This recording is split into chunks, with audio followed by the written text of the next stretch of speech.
He left you here? The cowboy's voice cut through the dying light like a promise wrapped in dust. She stood there, abandoned on that empty platform, clutching a letter that had shattered her world just hours before. The man she'd traveled 800 miles to marry had vanished like morning mist, leaving her with nothing but a crumpled note and fading hope. But Cole Turner wasn't the kind of man who left wounded souls to the wolves. "Then you're coming home with me." Those 7 words would change everything. Stay until the end to see how this abandoned woman found her true destiny, and comment your city so I can see how far this story travels. The afternoon sun beat down mercilessly on Hollow Bend's weathered train platform, painting everything in shades of amber and despair.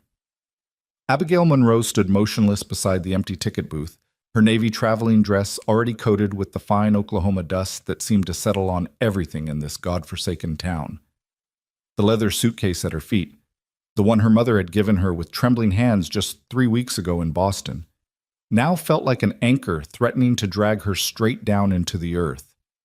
In her hands, crumpled and reread so many times the ink had begun to smear with her tears, was the letter that had destroyed everything. "Miss Monroe, circumstances have changed. My situation is no longer suitable for marriage. The arrangement we discussed must be considered void. Do not come to Hollow Bend. There is nothing here for you now. M. Blake." But she had come anyway. The letter had arrived the morning she was set to depart, delivered to her boarding house by a boy who couldn't have been more than 12, who'd thrust it into her hands and vanished before she could even ask where it came from. She'd stood in her small rented room, surrounded by the few belongings she'd packed for her new life, and made a decision that seemed insane even to her practical Boston mind. She went anyway. What choice did she have? She'd already given up her position as a seamstress at Mrs. Aldridge's shop. She'd already said goodbye to the few friends she had, their faces mixture of envy and pity as they'd wished her well on her mail-order bride journey to the untamed West. She'd already spent the last of her savings on the train ticket. Her small room had already been rented to another girl, a factory worker with rough hands and desperate eyes, just like Abigail had once been. There was no going back, only forward into whatever hell awaited her in this dust-choked corner of nowhere. The train that had brought her, the iron beast that had carried her across rivers and plains, through towns that grew progressively smaller and rougher, had departed 20 minutes ago. She'd watched it disappear into the distance, carrying with it the last connection to everything she'd known. The station master, an elderly man with tobacco-stained whiskers, had locked up the ticket office without so much as a glance in her direction. He'd seen women like her before, she supposed. Mail-order brides, Harvey girls, desperate souls fleeing something or chasing dreams that usually turned to dust. Now the platform was empty. The whole town seemed to be holding its breath in the oppressive heat. A tumbleweed, she'd only seen them in drawings before, rolled lazily down the main street visible from the station. The wooden buildings looked like they were barely clinging to existence, their paint peeled by sun and scoured by wind. The saloon across the way had started its evening business early. Tinny piano music drifted out along with rough laughter and the smell of cheap whiskey. Abigail closed her eyes, trying to summon the courage that had brought her this far. She was 24 years old, unmarried, and until 3 weeks ago, resigned to spending her life in service to others, mending their clothes, fixing their lives, never having one of her own. When Mason Blake's advertisement had appeared in the Boston matrimonial paper, it had seemed like divine intervention. Established rancher in Oklahoma Territory seeks refined woman of good character for marriage. Must be willing to embrace frontier life. Companionship and security offered to the right woman. She'd responded immediately, her hand shaking as she wrote her letter by candlelight in her cramped room. She'd been honest, perhaps too honest, about her circumstances. She was an orphan, raised in a Catholic charity house until she was 14, then put into service. She had no family, no prospects, no dowry to offer. But she could read and write, she could sew, she could manage a household, and she was willing to work hard for a chance at a real life. His response had come within 2 weeks. The letter had been formal, almost stiff, but it contained everything she needed to hear. Yes, he would have her. Yes, he understood her situation. Yes, she should come to Hollow Bend, and they would be married by the local minister. He'd even sent $20 for the train fare. More than generous, she'd thought at the time. They'd exchanged 3 more letters. His were always brief, discussing practical matters, the ranch, the weather, the kind of life she should expect. She tried to read affection between the lines, tried to imagine the man behind the careful handwriting. She'd convinced herself that love could grow, that respect and partnership could be enough. She'd been so desperate to believe in the possibility of belonging somewhere, to someone, that she'd ignored the coldness in his words, the lack of any real warmth or personality in his letters. And now this. Abandoned before she'd even arrived. Cast aside like a dress with a torn hem, not worth the effort to mend. The sun was sinking lower now, painting the sky in violent shades of orange and red. It would be dark soon. Abigail had exactly $3.17 left in her purse. The letter had said nothing about returning her train fare. She didn't even know where Mason Blake was. If he was real at all, or if this had all been some cruel joke. The station master had claimed no knowledge of anyone by that name when she'd asked, though his eyes had shifted away too quickly, suggesting he was lying. She should cry. Part of her knew that. Part of her expected the tears to come, the breakdown, the complete collapse of the fragile composure she'd maintained since receiving the letter. But the tears wouldn't fall. She felt hollow, carved out, like all the emotion had simply drained away, leaving her a shell standing on a platform in the middle of nowhere with no past to return to and no future to claim. A door slammed somewhere down the street. Horses whinnied in a nearby stable. Life continued around her, indifferent to her crisis. She bent down, gripping the handle of her suitcase, trying to decide what to do next. The hotel, if this town even had one, would take what little money she had. Then what? She had no skills that would serve her here, no connections, no... "Ma'am, you waiting on someone?" The voice startled her so badly she nearly dropped the suitcase. She spun around to find a man standing a respectful distance away, hat in his hands. He was tall, well over 6 feet, with broad shoulders that spoke of hard work rather than leisure. His face was weathered by sun and wind, lines etched around his eyes that suggested he smiled often, though he wasn't smiling now. Those eyes, a striking shade of blue-gray, like storm clouds breaking, held genuine concern. His clothes marked him as a working man. Worn denim trousers, a faded blue shirt with the sleeves rolled to his elbows, scuffed leather boots that had seen countless miles. His hat, now held respectfully in his hands, was a traditional cowboy Stetson, sweat-stained around the band. Everything about him spoke of the frontier, rough, practical, real. This was what she'd imagined when she dreamed of the West, though she'd pictured herself safe beside such a man, not standing alone and abandoned. She couldn't find words. How did you explain this situation to a stranger? How did you admit you'd been thrown away before you'd even arrived? He seemed to understand without explanation. His eyes dropped to the suitcase, then to the crumpled letter still clutched in her other hand, then to her face, taking in what must be obvious devastation barely held in check. "He left you here?" The question was gentle, but it cut through her composure like a knife. She managed a nod, not trusting her voice. The man's jaw tightened. In the fading light, she could see anger flash across his features, not directed at her, but on her behalf. It was such an unexpected reaction that it nearly undid her completely. This stranger, this man who owed her nothing, was angry for her sake. "Then you're coming home with me." The words hung in the air between them. Abigail's first instinct was to refuse, to step back, to remember every warning she'd ever heard about strange men and women alone. But something in his voice, in his eyes, told her this wasn't a threat. It was exactly what it sounded like. An offer of help, simple and direct. "I can't," she heard herself say, though her voice sounded distant, strange. "I don't even know you." He nodded, as if he'd expected that response. "Name's Cole Turner. I've got a ranch about 8 miles north of here. Small place, nothing fancy, but it's got a roof that doesn't leak and a stove that works. You're welcome to it, just until you figure out what you want to do next." He paused, then added, "No strings, no expectations. Just help, if you'll take it." "Why?" The question came out as barely a whisper. "Why would you help me?" Cole turned his hat in his hands, considering the question. When he looked up at her again, there was something in his eyes that made her breath catch.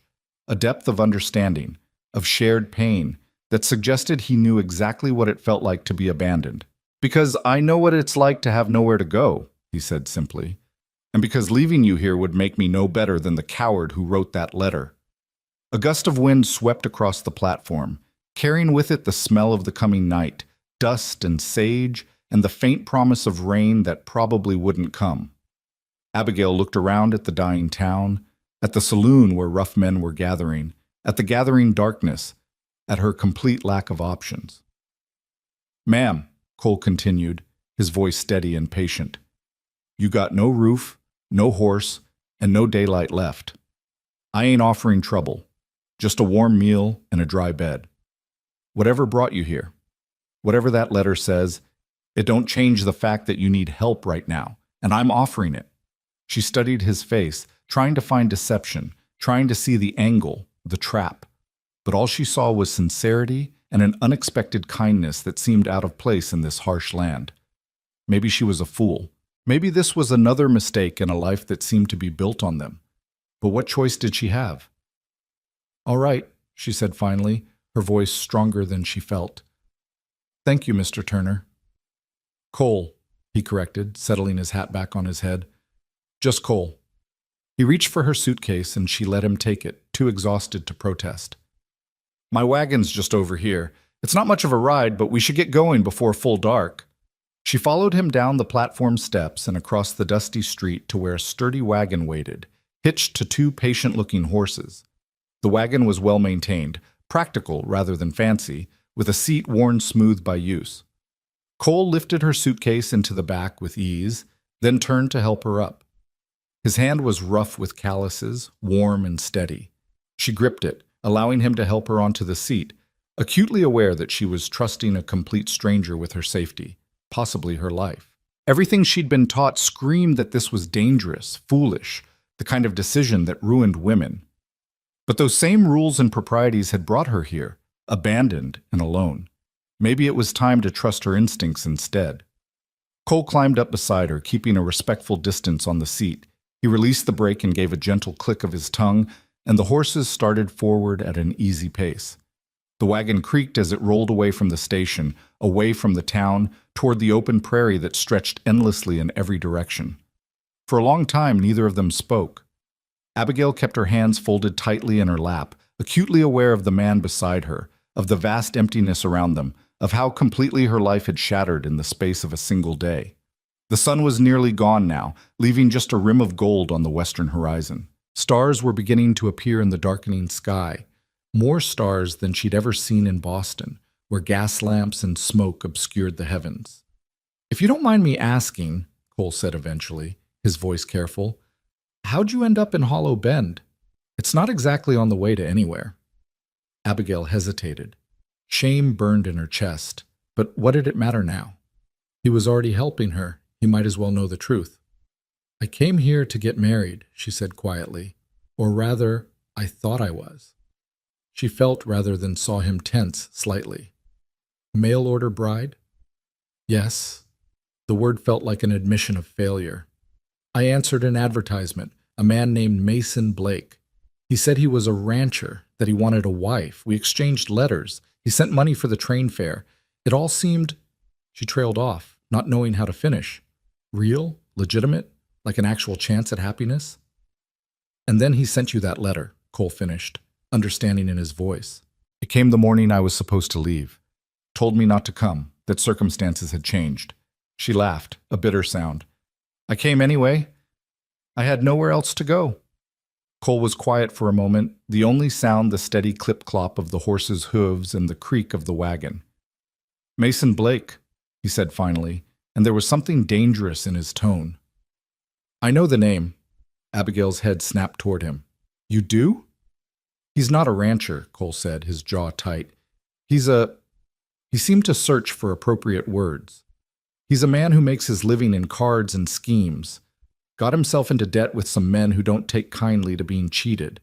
Last I heard, he'd left town in a hurry about 3 weeks back. Guess he figured he'd solve his money problems by getting a bride to bring her dowry." The pieces clicked into place with sickening clarity. "But I told him I had nothing. No money, no family, no dowry." "Then I guess he found that out and decided you weren't worth his trouble. Cole's voice was hard. I'm sorry. That's a cruel thing to do to someone. Abigail felt something crack inside her chest. It wasn't even that he'd wanted her. He'd wanted money she didn't have. She wasn't even worth a con man's time. The humiliation was almost worse than the abandonment. Hey, Cole said, and his voice had gentled again. That man's choices don't say anything about you. They say everything about him. You came all this way in good faith, ready to build a life with someone. That took courage. What he did, running off, leaving you stranded, that's cowardice, plain and simple. Courage or stupidity? Abigail asked, trying to keep the bitterness from her voice. Courage, Cole said firmly. Stupidity would have been staying in a place that made you desperate enough to answer that advertisement in the first place. You wanted more for your life. Nothing stupid about that. They crested a small rise, and before them stretched more prairie, silver in the starlight. Abigail could see a faint glow in the distance. Lamplight from a window, she guessed. Cole's ranch. The sight of it, proof that shelter and safety were real and close, made her shoulders sag with relief she hadn't known she was holding back. That's home, Cole said, and there was unmistakable warmth in his voice. Not much to look at, maybe, but it's solid. As they drew closer, Abigail could make out the shape of a modest house, dark wood weathered by the elements but well maintained. There was a barn nearby, a corral with a few horses, and what looked like a chicken coop. Everything spoke of careful stewardship, of someone who took pride in what little he had. Cole brought the wagon to a stop near the house and jumped down, then came around to help her. This time, when she took his hand, some of the fear had eased. She let him steady her as she climbed down, her legs stiff from travel and emotion. I'll show you inside, he said, grabbing her suitcase. Get you settled. The house was small, just 3 rooms as far as she could tell, but it was clean and orderly in a way that surprised her. Most bachelor homes she'd heard of were disasters of unwashed dishes and unmade beds. But Cole's home, while simple, was well kept. The main rooms served as kitchen and living area, with a sturdy table, a few chairs, and a pot-bellied stove that radiated warmth. There were even curtains on the windows, plain, but clean and straight. Bedroom's through there, Cole said, nodding toward a door. It's yours while you're here. I'll bunk in the barn. I can't take your bed, Abigail protested automatically. You can and you will, Cole said, brooking no argument. I've slept in worse places than a hayloft, and there's a cot out there that suits me fine. Besides, he added with a slight smile, I'm up before dawn most days anyway. Easier to just roll out of the barn and get to work. He set her suitcase down near the bedroom door, then moved to the stove. Within minutes, he had a fire going and was pulling out supplies: bread, cheese, some cold meat, a jar of what looked like preserves. It's not fancy, he said, assembling a simple meal, but it'll do for tonight. Tomorrow I can make something more substantial. Abigail stood awkwardly in the center of the room, unsure what to do with herself. The unreality of the situation was crashing over her in waves. This morning she'd been on a train full of nervous anticipation about meeting her future husband. Now she was in a stranger's home, accepting charity from a man she'd known for less than an hour. Sit, Cole said gently, pulling out a chair for her. You look dead on your feet. She sank into the chair gratefully. Her body was exhausted, but her mind wouldn't stop spinning. Cole placed a plate in front of her, then poured water from a pitcher into 2 tin cups. He took the seat across from her, maintaining that respectful distance that seemed to be natural to him. Eat, he encouraged. You'll feel better with something in your stomach. Abigail picked up the bread, realizing as she did that she hadn't eaten since early morning. The bread was good, fresh, and hearty. The cheese was sharp, the meat tender. Simple food, but prepared with care. She ate slowly, aware of Cole doing the same across from her, his presence somehow both strange and comforting. Can I ask you something? She said after a while. Anything. Why are you really helping me? You don't know me. I could be anyone, a thief, a liar, anything. Cole considered this, taking a sip of water. I suppose you could be, he agreed, but I don't think you are. And even if you were, you'd still be a person in trouble, and I'd still be someone who could help. He paused. My mother used to say that the measure of a person wasn't in what they did when it was easy, but what they did when it would cost them something. Leaving you on that platform would have been easy, wouldn't have cost me a thing, but I would have known I did it, and I would have had to live with that. Your mother sounds like a wise woman. A shadow crossed Cole's face. She was. She passed about 5 years back. Fever took her quick. My father followed 6 months later. Folks said it was his heart, but I think he just couldn't stand to be without her. I'm sorry, Abigail said, and meant it. Appreciate that. Cole looked down at his hands, rough and scarred from ranch work. They built this place together, worked it together. After they were gone, I thought about leaving, but he gestured around the small house. This is their legacy. Feels wrong to abandon it. Abigail understood that. She'd never had a legacy, never had anything that was truly hers to keep or leave. The idea of it, of having a place so tied to love and memory that you couldn't bear to leave, was foreign and beautiful. They finished eating in companionable silence. Cole cleared the plates, refusing her offer to help. You've had a hell of a day, he said. Rest is what you need now. Everything else can wait until tomorrow. He showed her to the bedroom, which was small but clean, with a real bed covered in a quilt that looked handmade. There was a dresser with a washing basin and pitcher, and a small mirror on the wall, simple, but more than adequate. There's water in the pitcher, Cole said from the doorway. Fresh towels in the dresser. If you need anything else, I'll be in the barn. Just call out. Cole, she said, turning to face him. Thank you for everything. I don't know how I'll ever repay you. Don't need repayment, he said simply. Just need you to rest and heal. Everything else will sort itself out. He tipped his hat to her, a gesture so courtly it seemed at odds with his rough appearance. Good night, Miss Monroe. Abigail, she said, please just call me Abigail. He smiled then, a real smile that transformed his face, making him look younger, less careworn. Good night, Abigail. After he left, closing the door softly behind him, Abigail stood in the small room, listening to his footsteps cross the main room, listening to the front door open and close, listening to the silence that followed. She was alone in a stranger's house, in a place she'd never been, with no plan and no prospects. But she was safe. She was sheltered. And for the first time since receiving that devastating letter, she felt like maybe, just maybe, she could breathe.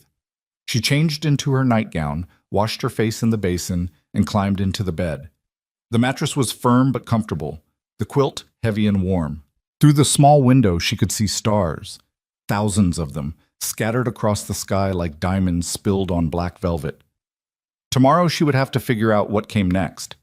Tomorrow she would have to face the reality of her situation, the impossibility of going back, and the uncertainty of going forward. Tomorrow she would have to be strong. But tonight, in this small room, in this stranger's house, she let herself feel the weight of everything that had happened. And finally, the tears came, silent and unstoppable, soaking into the pillow as she cried for the dreams that had died, for the future she'd never have, for the girl she'd been who'd believed a letter could change her life. Outside in the barn, Cole Turner lay on his cot, staring up at the shadowed rafters. He'd meant every word he'd said to her. He had helped because it was the right thing to do, because leaving her there would have haunted him, because his mother had raised him to be better than that. But there was another truth, one he hadn't voiced. When he'd seen her standing there on that platform, so clearly lost and alone, something in his chest had tightened. She'd looked like hope and heartbreak all wrapped up in one person, and he'd needed to do something to ease that pain in her eyes. He'd been alone for 5 years, managing the ranch by himself, talking to horses and cattle more than people, going to town only when necessary. He'd convinced himself he was fine with it, that he didn't need companionship, that the work and the land were enough.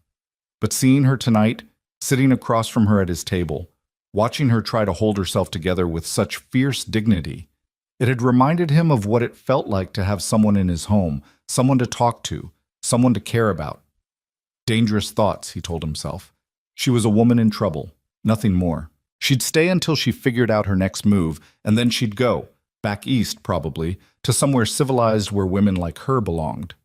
This was just temporary charity, a good deed, nothing more. But as he closed his eyes, trying to find sleep, he couldn't quite silence the small voice in his head that whispered, What if she stays? He pushed the thought away. Tomorrow would bring its own challenges. For now, it was enough that she was safe, that she was here, that he'd done the right thing. In the house, Abigail's tears eventually slowed, then stopped. Exhaustion pulled at her, dragging her toward sleep. Her last conscious thought was of Cole's voice. That man's choices don't say anything about you. Maybe he was right. Maybe Mason Blake's betrayal wasn't a reflection of her worth.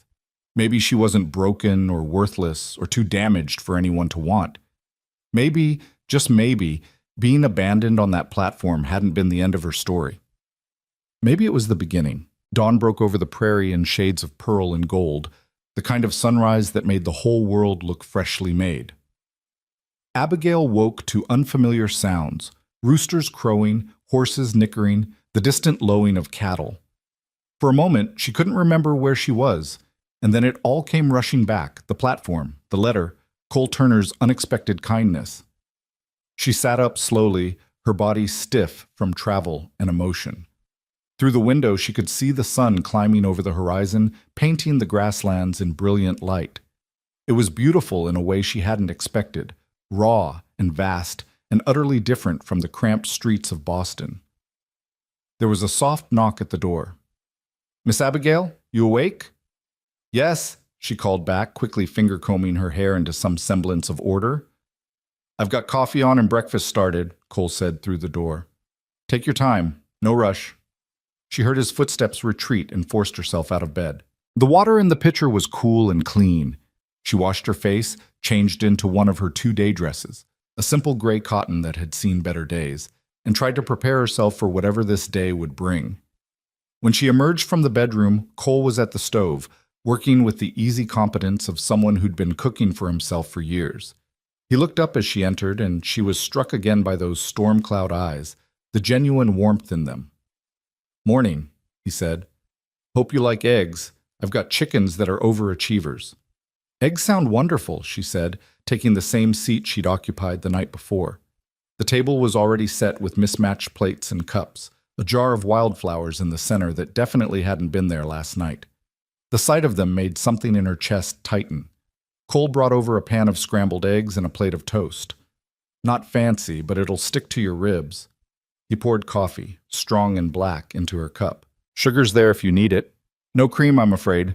Haven't got a milk cow at the moment." They ate in comfortable silence for a few minutes. The eggs were good, cooked with butter and seasoned with something she couldn't quite identify. Herbs from a garden, maybe? The coffee was exactly what she needed, strong enough to chase away the last cobwebs of exhausted sleep. "I was thinking," Cole said, setting down his fork, "if you're up to it, you could help out around here for a bit. Nothing heavy, mending, maybe some cooking, tending the garden. I'm not much good at the domestic side of things, and it would give you something to do while you figure out your next step." Abigail looked at him carefully, trying to read his intentions. "You're already feeding me and housing me. I can't take payment for that too." "Wouldn't be payment," Cole said. "Would be partnership. I help you, you help me. Seems fair." He paused, then added, "Besides, I get the feeling you're not the kind of woman who sits idle well. Am I wrong?" She almost smiled. "No, you're not wrong." Then it settled. He stood, collecting the plates. "I've got to check on the cattle this morning, mend some fence. Should be back by noon. Make yourself at home. There's mending in that basket by the window if you want it, or you can just rest. Whatever suits you." After he left, Abigail sat at the table for a long moment, listening to the sounds of him preparing his horse, riding out. Then she stood and surveyed the small house with new eyes. If she was going to be here, even temporarily, she might as well make herself useful. The mending basket was overflowing with shirts that needed buttons, trousers with torn hems, socks that had seen better days. She settled into the chair by the window, where the light was best, and got to work. The familiar rhythm of needle and thread was soothing, something she could do without thinking, letting her mind wander. What was she going to do? That was the question that had no easy answer. She had a little money, but not enough to get back east. And even if she could, what would she go back to? Her room was rented to someone else. Mrs. Aldridge had surely filled her position by now. She had no family, no friends close enough to take her in. Boston had never really been home, just another place she'd existed, waiting for life to begin. But what life could she have here? Hollow Bend was barely a town. There was no dress shop that would need a seamstress, no households wealthy enough to need domestic help. Even if she could find work, where would she live? The saloon was the only boarding house she'd seen, and she knew what kind of work they'd offer a woman alone. She was trapped, not by walls or locked doors, but by circumstance and poverty and the simple fact that the world wasn't kind to women with nowhere to go. The morning passed in quiet work. She mended every piece in the basket, then moved on to cleaning, sweeping the floors, washing the dishes, organizing the small pantry. It felt good to be useful, to see the immediate results of her labor. By the time she heard hoofbeats approaching, the house was transformed. Cole came through the door and stopped short, looking around in surprise. "Did you do all this?" "I hope you don't mind," Abigail said, suddenly uncertain. "I just thought, mind? This place hasn't looked this good since my mother was alive." He removed his hat, running a hand through his hair. "Thank you. You didn't have to go to all this trouble. I wanted to earn my keep." Something shifted in his expression. "You don't have to earn anything, Abigail. You being here isn't conditional on how much work you do." "But I can't just take from you without giving something back," she protested. "That's not right." Cole crossed to the window, looking out at his land. "When my father died, I was barely holding on. The grief was eating me alive, and the ranch was falling apart because I couldn't find the will to care. A neighbor, old Tom Harris, he showed up one day with his sons. They spent a week helping me get things in order. Mended fences, rounded up strays, fixed the barn roof. When I tried to pay them, Tom refused, said that's what neighbors do. Said someday I'd have a chance to help someone else, and that would be payment enough." He turned back to her. "This is that chance, I figure. You helping around here, that's appreciated. But it's not required. You understand?" Abigail nodded, not trusting her voice. She'd never met anyone like Cole Turner, someone who gave without expectation, who helped without keeping score. It was foreign and unsettling and unexpectedly moving. "Now," Cole said, moving toward the kitchen, "how about I make us some lunch, and then you can tell me what you think you might want to do. Not right now," he added quickly, seeing her expression, "but eventually. What kind of life you're hoping to build." Over simple sandwiches and coffee, Abigail found herself talking more than she had in years. She told him about Boston, about the orphanage where kindness was rare and punishment common. She told him about going into service at 14, about Mrs. Aldridge's dress shop, where she'd spent 10 years creating beautiful things for women whose lives seemed like fairy tales compared to hers. "I was good at it," she said, surprised by the pride in her own voice. "The sewing, the designing. Mrs. Aldridge said I had an eye for it, but there was no future there, not really. I'd have worked until I was too old or too sick, and then," she shrugged, "the poorhouse, probably. Or worse." "So you answered the advertisement?" Cole said, understanding in his voice. "I thought it was a chance at something more. A home, a partner, maybe even children someday. Stupid, I know." "Not stupid," Cole said firmly. "Hopeful. There's a difference." "Hope doesn't pay well," Abigail said bitterly. "No," Cole agreed, "but neither does giving up." She looked at him, this man who'd taken her in without question, who spoke to her like she mattered, like her thoughts and feelings were worth hearing. "How are you not married?" she asked suddenly, then blushed. "I'm sorry, that was inappropriate." Cole laughed, a genuine sound that made his whole face brighten. "It's a fair question. Truth is, I came close once. Girl named Sarah Cunningham. We courted for about a year, talked about marriage. Then she met a banker from Tulsa, man with a big house, fancy clothes, prospects. Can't say I blamed her for choosing him. I'm a rancher with a small spread and rough hands, not much to offer a woman." "You offered me shelter when I had none," Abigail said quietly. "You offered kindness when I needed it most. That seems like quite a lot to offer." Their eyes met across the table, and something passed between them. Understanding, connection, the first fragile thread of something neither was ready to name. The sound of approaching riders shattered the moment. Cole's expression shifted immediately, becoming alert, cautious. He stood, moving toward the window. "Stay here," he said quietly. But Abigail followed him, looking out to see 3 men on horseback approaching the house. They were rough-looking, the kind of men she'd learned to avoid in Boston. Hard eyes, harder faces, guns at their hips worn with the ease of frequent use. "You know them?" she asked. Unfortunately, Cole's jaw was tight. "The one in front is Jack Reeves. Works for some big cattlemen up north, but mostly he's muscle for hire. The other two are his cousins. They're trouble." The men dismounted and Cole stepped out onto the porch. Abigail stayed in the doorway, every instinct screaming danger. "Turner," the lead man said, not bothering with pleasantries. "Heard you got yourself a visitor. Pretty little thing from back east." "My guests are my business, Reeves," Cole said evenly. "That's so." Reeves grinned, showing tobacco-stained teeth.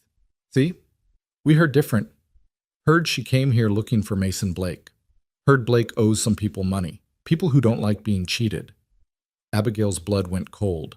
Cole had said Mason was in debt, but she hadn't considered that those debts might follow her here. "Miss Monroe has nothing to do with Blake's debts," Cole said, his voice hard as iron. "She came here on false pretenses. Blake's gone, and whatever he owes, she doesn't." "Maybe so," Reeves said, dismounting slowly. "But the men he owes, they might see it different, might figure she's worth something. Pretty woman like that. Could work off Blake's debt in Tulsa, if you know what I mean." The implication was clear and sickening. Abigail felt Cole tense beside her, felt the rage rolling off him in waves. "You need to leave," Cole said, and his voice was quiet now, dangerously quiet. "Now." "Or what?"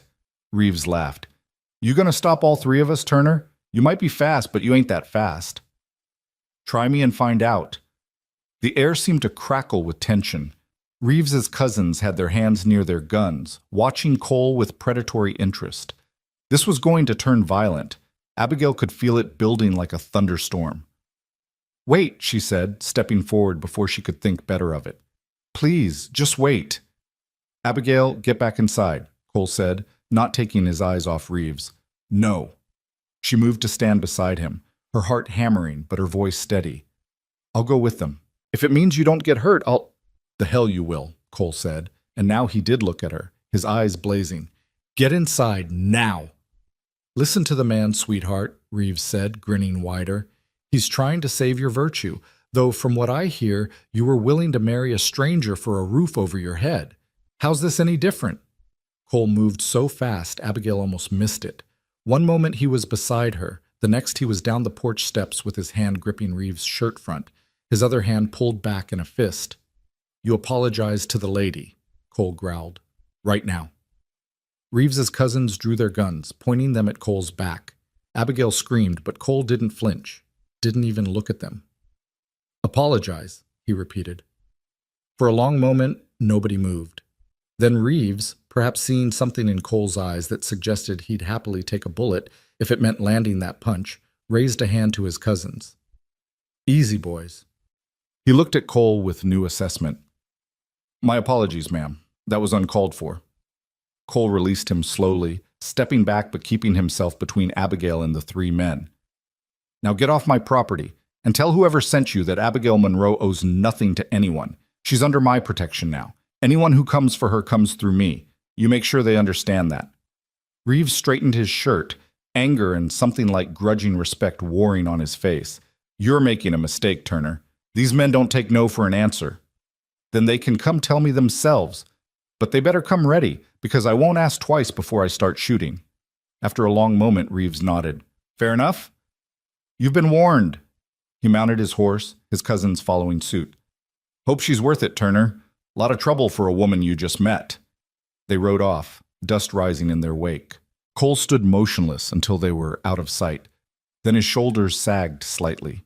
He turned to Abigail, and she saw fear in his eyes, not for himself, but for her. "You can't do that again," he said, his voice rough. "You can't offer to sacrifice yourself like that." "They were going to hurt you," she said, trembling now that the danger had passed. "Maybe kill you. I couldn't just stand there and—" "Yes, you could. You will." He gripped her shoulders gently. "Abigail, I meant what I said. You're under my protection now. That means I face the danger, not you. Understand?" "But why?" The question burst out of her. Why would you risk your life for me? You don't even know me. Cole's hands dropped from her shoulders. He looked away, across the prairie, and when he spoke, his voice was quiet. My mother, before she died, she made me promise something. She said, Ike, Cole, there's going to come a time when you have a choice to do the easy thing or the right thing. And the right thing is going to cost you, maybe a lot. But that's when it matters most, when it costs you something. She made me swear I'd always choose the right thing, no matter the price. He looked back at her. Protecting you, standing between you and men like that, it's the right thing. And I don't break promises to my mother. Abigail felt tears prick her eyes. Your mother raised a good man. She tried. A ghost of a smile crossed his face. Come on, let's get inside. I need to think about what comes next. Inside, Cole paced while Abigail sat at the table, her hands wrapped around a cup of coffee gone cold. The confrontation had shaken her more than she wanted to admit. She'd thought Mason's betrayal was the end of her troubles, but it seemed his sins were reaching out to taint her too. I'm going to town tomorrow, Cole said finally. Talk to the sheriff. Let him know what's going on. Reeves and his cousins, they're known troublemakers, but they're usually just bark. Still, better to have the law aware. What if they come back? Abigail asked. Then they come back, and I deal with it. He sat down across from her. Abigail, I need you to be honest with me. Is there anywhere you can go? Anyone who would take you in? Because if there is, it might be safer for you to... No, she said simply. There's nowhere and no one. I told you that. Then you stay here. He said it with such finality that she didn't dare argue. We'll figure this out. Those men Blake owes money to, they're businessmen at heart. Once they realize you've got nothing to do with him, that there's no profit in bothering you, they'll move on. And if they don't, Cole's expression hardened, then they'll learn that some things aren't worth the cost. The rest of the day passed quietly, both of them shaken by the morning's events. Abigail tried to keep busy, but her mind kept returning to the look in Reeves's eyes, the casual cruelty in his suggestion of what could happen to her. Cole worked outside, but she noticed he stayed closer to the house than usual, his rifle always within reach. That evening, as they sat down to a simple dinner of beans and cornbread, Abigail made a decision. I want to learn to shoot, she said abruptly. Cole looked up in surprise. What? A gun. I want to learn how to use one. If there's going to be trouble, I need to be able to protect myself, to help, if it comes to that. Cole was quiet for a moment, considering. It's not a bad idea, he said finally. But understand, carrying a gun means being willing to use it, to hurt someone, maybe kill them. That's not a light thing. I understand. And she did. The world had shown her its teeth today. She needed to grow some of her own. All right, Cole said. Tomorrow, after I get back from town, I'll teach you. They finished dinner in silence, but it was different from the comfortable quiet of before. There was tension now, awareness of the danger circling them, the reality that this fragile peace could shatter at any moment. As Abigail prepared for bed, she found herself pausing at the window, looking out at the barn where Cole slept. A lamp burned there, throwing his shadow against the wall. He was probably cleaning his guns, preparing for whatever came next. This man who owed her nothing had put himself between her and harm without hesitation. She'd spent her whole life learning to expect nothing from people, to rely only on herself, to understand that kindness always came with strings attached. But Cole Turner was rewriting those rules, showing her a different way of being in the world. It terrified her, because the more she saw of his goodness, his strength, his quiet integrity, the more she realized she was starting to care about him. And caring meant vulnerability. It meant the possibility of loss. She climbed into bed, pulling the handmade quilt up to her chin. Tomorrow, Cole would go to town, and she'd be alone here with nothing but her thoughts and her fears. Tomorrow they'd start preparing for whatever came next, learning to shoot, learning to defend this small patch of land and the life they were building on it. Building. The word caught in her mind. Were they building something? Or was she just a temporary guest in his life, someone to be helped and then sent on her way when the danger passed? She didn't know, but lying there in the darkness, listening to the prairie wind and the distant call of night birds, she found herself hoping, dangerous, foolish, hoping that maybe, just maybe, she'd found more than shelter here. Maybe she'd found home. In the barn, Cole sat on his cot, his rifle across his knees, his mind racing.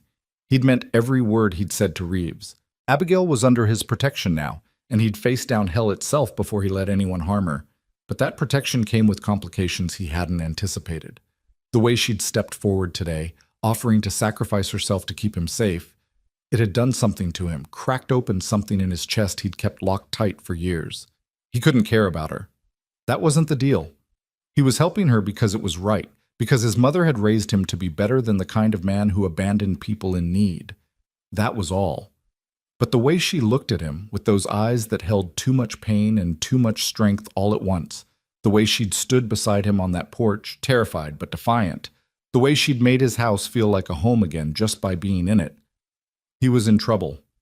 The kind of trouble that had nothing to do with Reeves or debt collectors or any external threat. The kind that came from inside, from feeling things he had no right to feel for a woman who'd stay only until she could leave. He lay back on the cot, staring up at the barn rafters. Tomorrow he'd go to town, talk to the sheriff, maybe get some answers about who Blake owed and how serious the threat really was. He'd come back, teach Abigail to shoot, and continue this strange dance of domesticity and danger they'd found themselves in. And he'd keep his distance. He'd be kind, be helpful, be protective. But he wouldn't let himself hope for more, because hoping was how you got your heart broken. And he'd learned that lesson well enough with Sarah. Abigail would leave eventually, they always did. And when she did, he'd have his ranch and his solitude and the satisfaction of knowing he'd done the right thing. It would be enough. It had to be enough. But even as he thought it, he knew he was lying to himself. Because the truth was, he was already hoping. Already imagining what it would be like if she stayed, if that guest bedroom became truly hers, if her laughter filled his house and her presence filled the hollow spaces in his life. Already falling, and too proud or too scared to admit it. The night deepened around them, stars wheeling overhead in their ancient dance, the prairie holding its breath as if waiting to see what morning would bring. And in the house and the barn, two souls lay awake, both wondering the same thing. What happened when temporary started to feel permanent? When protection started to feel like something more?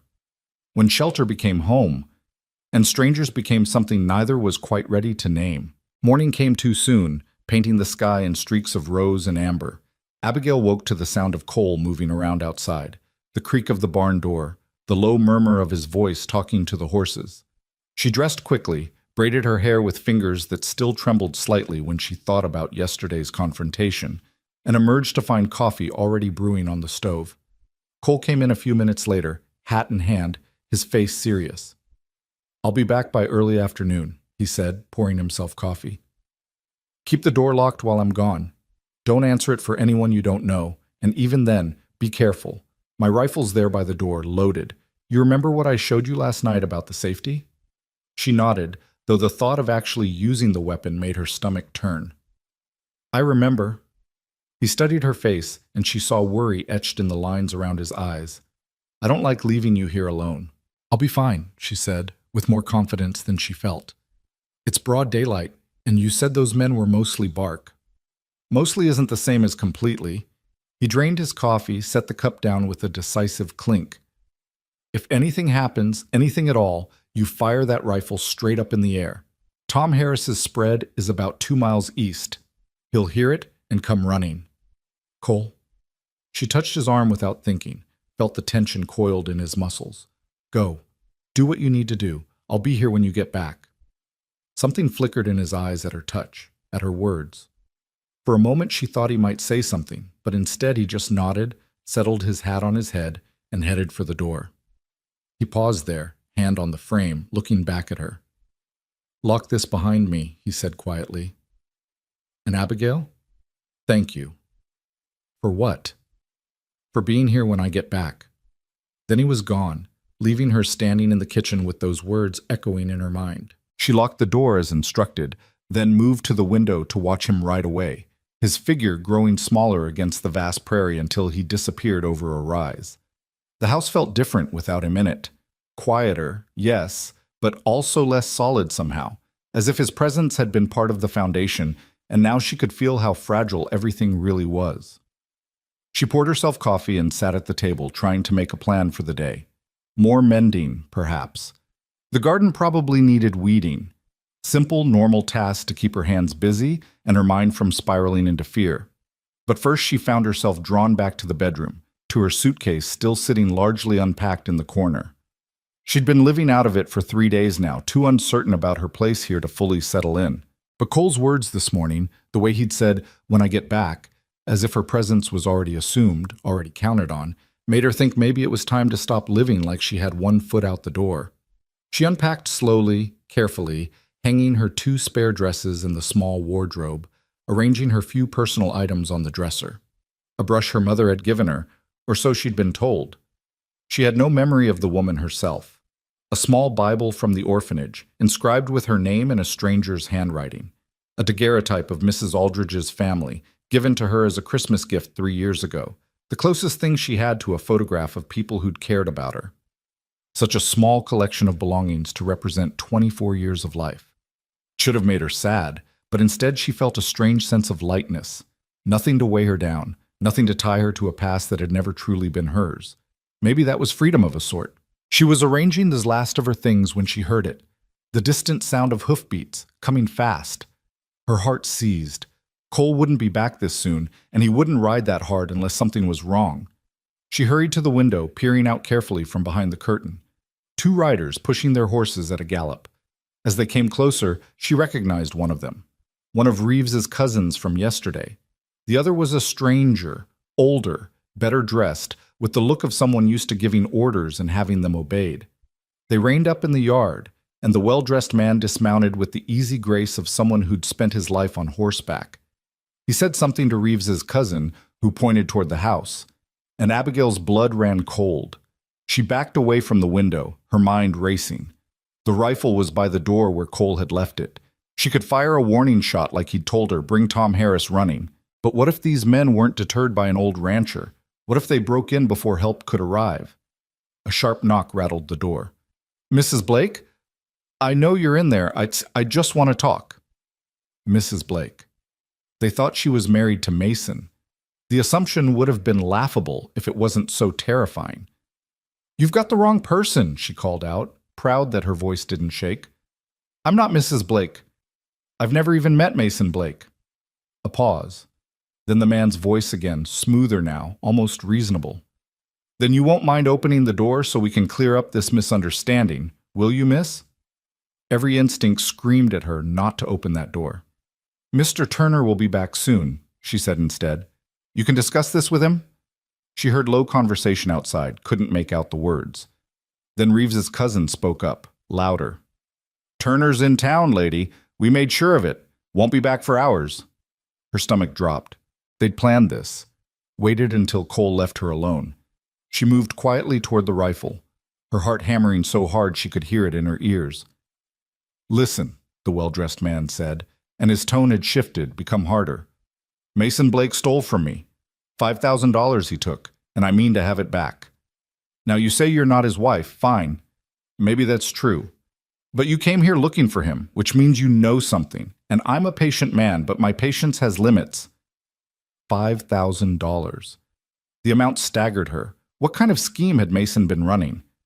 "I told you. I don't know anything," she called back. "He placed an advertisement for a mail-order bride. I answered it. I came here and he was gone. That's all I know." Another pause. Then she heard the unmistakable sound of a gun being cocked. "Last chance, miss. Open this door or we open it for you." Abigail grabbed the rifle, her hands shaking so badly she nearly dropped it. She'd never fired a gun in her life. Cole had shown her the basics last night. How to hold it, how to aim, how the safety worked. But knowing and doing were vastly different things. The door shuddered under a heavy impact. They were breaking in. She raised the rifle, pointed it at the door, and prayed. The wood splintered with the second impact, the lock giving way. The door crashed open, and the well-dressed man stood there, his own gun drawn, his eyes hard as flint. Then he saw the rifle pointed at him and stopped. "Well now," he said slowly, "that's quite a welcome. Get out." Her voice was steadier than she felt. Get out or I'll shoot. You ever fired that thing, sweetheart? He took a step forward. Because I have. Many times. And I can tell from the way you're holding it that you haven't. He was right. She could feel it in the awkward weight of the weapon, the uncertainty of her grip. But she kept it raised, kept her finger near the trigger the way Cole had shown her. Maybe I haven't, she said. But at this range, does it really matter? Even if I miss your heart, I'll hit something. Respect flickered across his features. Fair point. He didn't lower his gun, but he didn't advance either. My name's Garrett Sutton. Blake worked for me, helped arrange some cattle deals. Only the cattle were stolen, and the money he collected from the buyers went into his pocket instead of mine. $5,000 worth of my money. I don't have your money, Abigail said. I don't have any money. If I did, I wouldn't have been desperate enough to answer an advertisement from a stranger. Sutton studied her, his eyes calculating. You really don't know where he is, do you? No, and even if I did, I wouldn't tell him the time of day after what he did to me. A bitter laugh escaped Sutton's throat.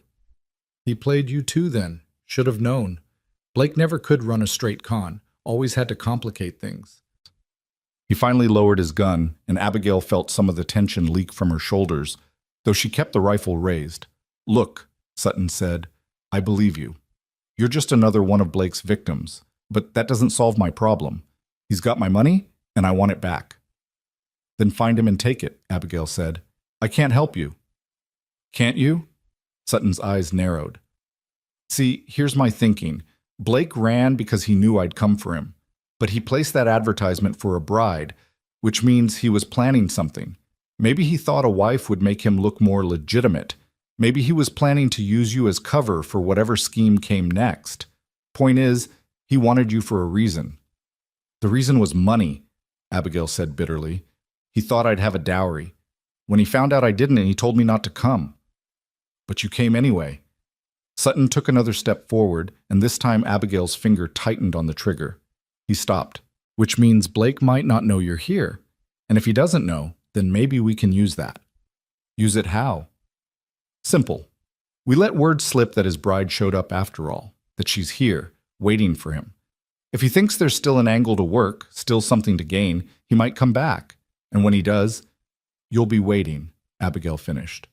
Her arms were aching from holding the rifle, but she didn't dare lower it. And what happens to me in all this? You play the part of the faithful bride waiting for her man.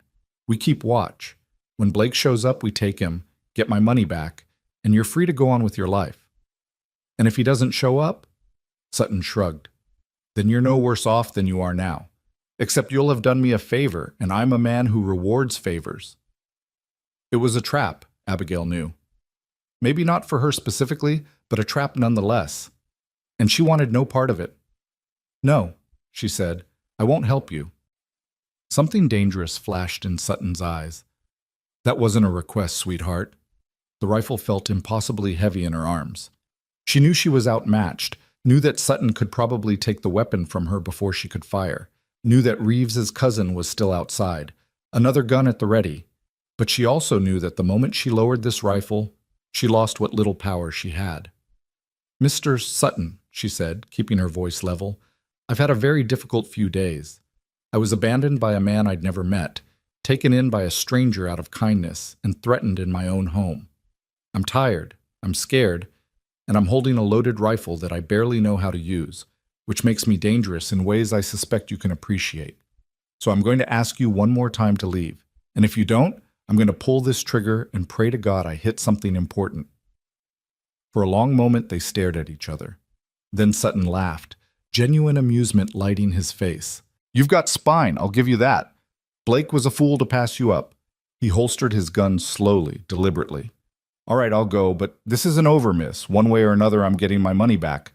And if that means keeping an eye on you until Blake shows himself, that's what I'll do.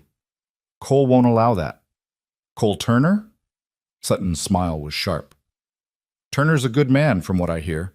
Honest. But honest men don't fare well against men like me.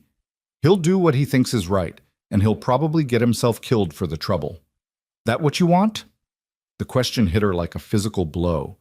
The image of Cole lying dead in the yard, killed because he'd tried to protect her, made her stomach turn. You'd kill him? I'd rather not. Like I said, I hear he's a good man. But if he gets between me and my money... Sutton let the sentence hang. Think about my offer. Help me catch Blake, and everyone gets what they want. Refuse, and things get messy for everyone involved. He tipped his hat to her, a mockery of courtesy, and walked out. She heard him mount his horse, heard the two men ride away. Only then did she lower the rifle, her arms screaming in relief. She stood there shaking, the enormity of what had just happened washing over her. They knew about Cole now, knew he was protecting her, and Sutton had made it clear he'd go through Cole to get what he wanted. She sank into a chair, the rifle across her lap, and tried to think. She could leave. Pack her things and disappear before Cole got back, take herself out of his life and the danger with her. It would be the noble thing to do, the selfless thing. Cole would be safe, and she'd be... what? Alone again, running again, back to having nothing and no one. But at least he'd be alive. The thought of leaving, of walking away from the only person who'd shown her real kindness in years, made her chest ache. But the thought of Cole dead because of her made her want to scream. She was still sitting there, frozen with indecision, when she heard another horse approaching. This time, she recognized the rider immediately. Cole, coming fast, his face dark with fury. He was off his horse before it had fully stopped, striding toward the house with purpose. He saw the broken door and his expression shifted from anger to fear. "Abigail!" "I'm here," she called, meeting him at the doorway. "I'm all right." He grabbed her shoulders, his eyes searching her face for injury. "What happened? Who did this?" "A man named Garrett Sutton. He came with one of Reeves's cousins. He's the one Blake stole from." The words tumbled out. $5,000, Cole. Mason stole $5,000 from him. Cole's jaw worked, tension radiating from him in waves. "Did they hurt you?" "No, I had the rifle. I pointed it at him and he left." "You pointed..." Cole pulled her into his arms suddenly, fiercely. "God, Abigail, you could have been killed." She stood rigid for a moment, shocked by the embrace, then slowly relaxed into it. His chest was solid against her cheek, his heart hammering almost as hard as hers. She could feel the fear in him, the barely controlled rage, and underneath it something else, something that made her own pulse quicken. "I'm sorry," she whispered. "I'm so sorry I brought this to your door." He pulled back just enough to look at her, his hands still on her shoulders. "This isn't your fault. None of this is your fault." His eyes were intense, blazing with emotion. "I went to town, talked to the sheriff, found out about Sutton, about the money. Sheriff said Sutton's been looking for Blake for weeks, getting more desperate. I came back as fast as I could. He wants me to help him catch Mason," Abigail said. "He thinks if word gets out that I'm here, Mason might come back. And when he does, Sutton will be waiting." "Over my dead body." "That's what I'm afraid of." She gripped his shirt, bunching the fabric in her fists. "Cole, he said if you get in his way, he'll kill you. He said honest men don't fare well against men like him." "He's probably right about that."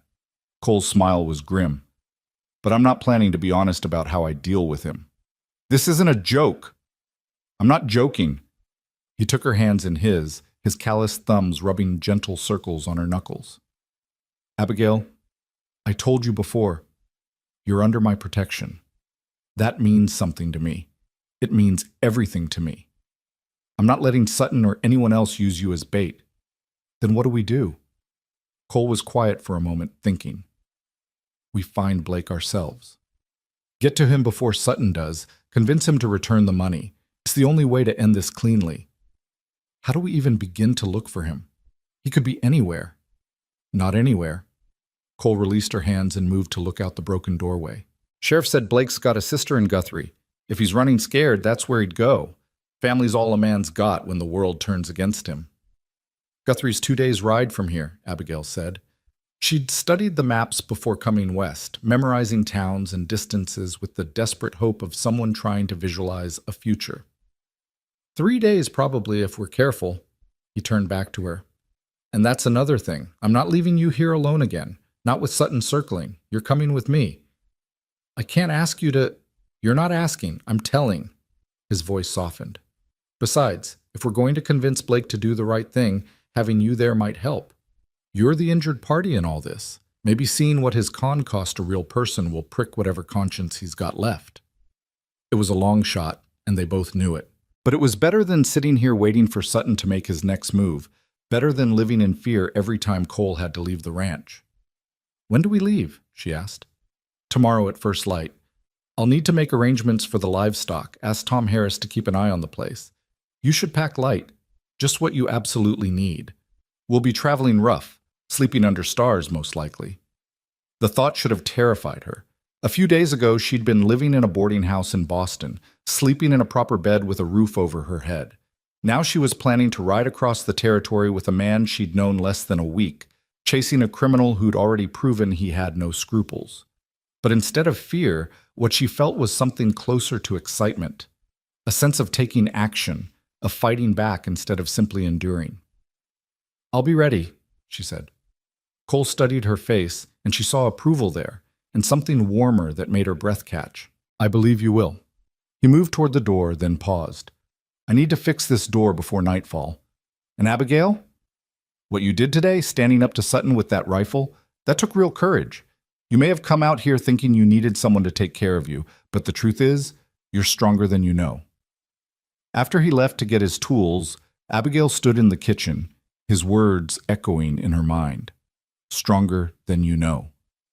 Maybe he was right. Maybe she'd been so busy surviving that she hadn't noticed she was also becoming someone new. Someone who could point a rifle at a dangerous man. Someone who could choose action over cowering. Someone who could belong in this wild, hard, beautiful land. She spent the afternoon preparing for the journey, choosing what few items she'd need. Mending a tear in her riding skirt that she hadn't worn since leaving Boston. Cole worked on the door, his movements efficient and sure, occasionally glancing her way with an expression she couldn't quite read. As evening fell, he made them dinner, stew from yesterday's leftovers, thickened with flour and seasoned with herbs from the garden. They ate quietly, the weight of tomorrow's journey hanging between them. "Cole," she said finally, setting down her spoon, "what if we find him and he won't help? What if he refuses to return the money?" "Then we convince him it's in his best interest." Cole's voice was hard. "One way or another, this ends in Guthrie. Either Blake does the right thing, or we drag him back to face Sutton ourselves. And if Sutton won't accept the money, if he wants blood instead, then I'll give him mine before I let him touch you or Blake." He met her eyes across the table. "I know you probably think that's foolish, that it's not worth dying for someone else's mistakes. But I made you a promise when I brought you here, that you'd be safe, and I keep my promises." Abigail felt tears sting her eyes. "You barely know me." "I know enough." His voice was gentle now. "I know you're brave and kind. I know you mend my shirts without being asked and bring wildflowers inside to brighten the table. I know you stood up to armed men to protect yourself. I know that in just a few days, you've made this house feel like a home again." He paused, seeming to struggle with words. "And I know that the thought of anything happening to you makes me feel things I haven't felt in a very long time." The air between them seemed to crackle with unspoken meaning. Abigail's heart was racing, her mind trying to process what he was saying, what he might mean. "Cole, don't." He held up a hand. "Don't say anything yet. Not until this is over. Not until you're safe and have real choices about your future. But I needed you to know, before we ride out tomorrow into God knows what, that you matter to me. More than you probably should, given how little time we've known each other. But you do." She wanted to tell him that he mattered to her too, that these few days had shown her what it meant to be cared for, protected, valued as a person rather than a pair of hands to do work. She wanted to tell him that the thought of leaving, when this was over, when she was safe, felt like tearing out a piece of her soul. But he was right. Now wasn't the time. Not with danger circling, not with so much uncertainty ahead. "Thank you," she said instead, "for everything. For being the kind of man who keeps his promises." Something passed between them then, an understanding that went beyond words. Whatever happened in Guthrie, whatever the future held, they were in this together now, partners in more than just survival. That night, Abigail lay in bed listening to the sounds of Cole moving around outside, checking the horses, loading supplies for tomorrow's journey. The broken door was mended, but she could still feel the violation of Sutton's intrusion, the reminder that safety was an illusion that could shatter with a kick.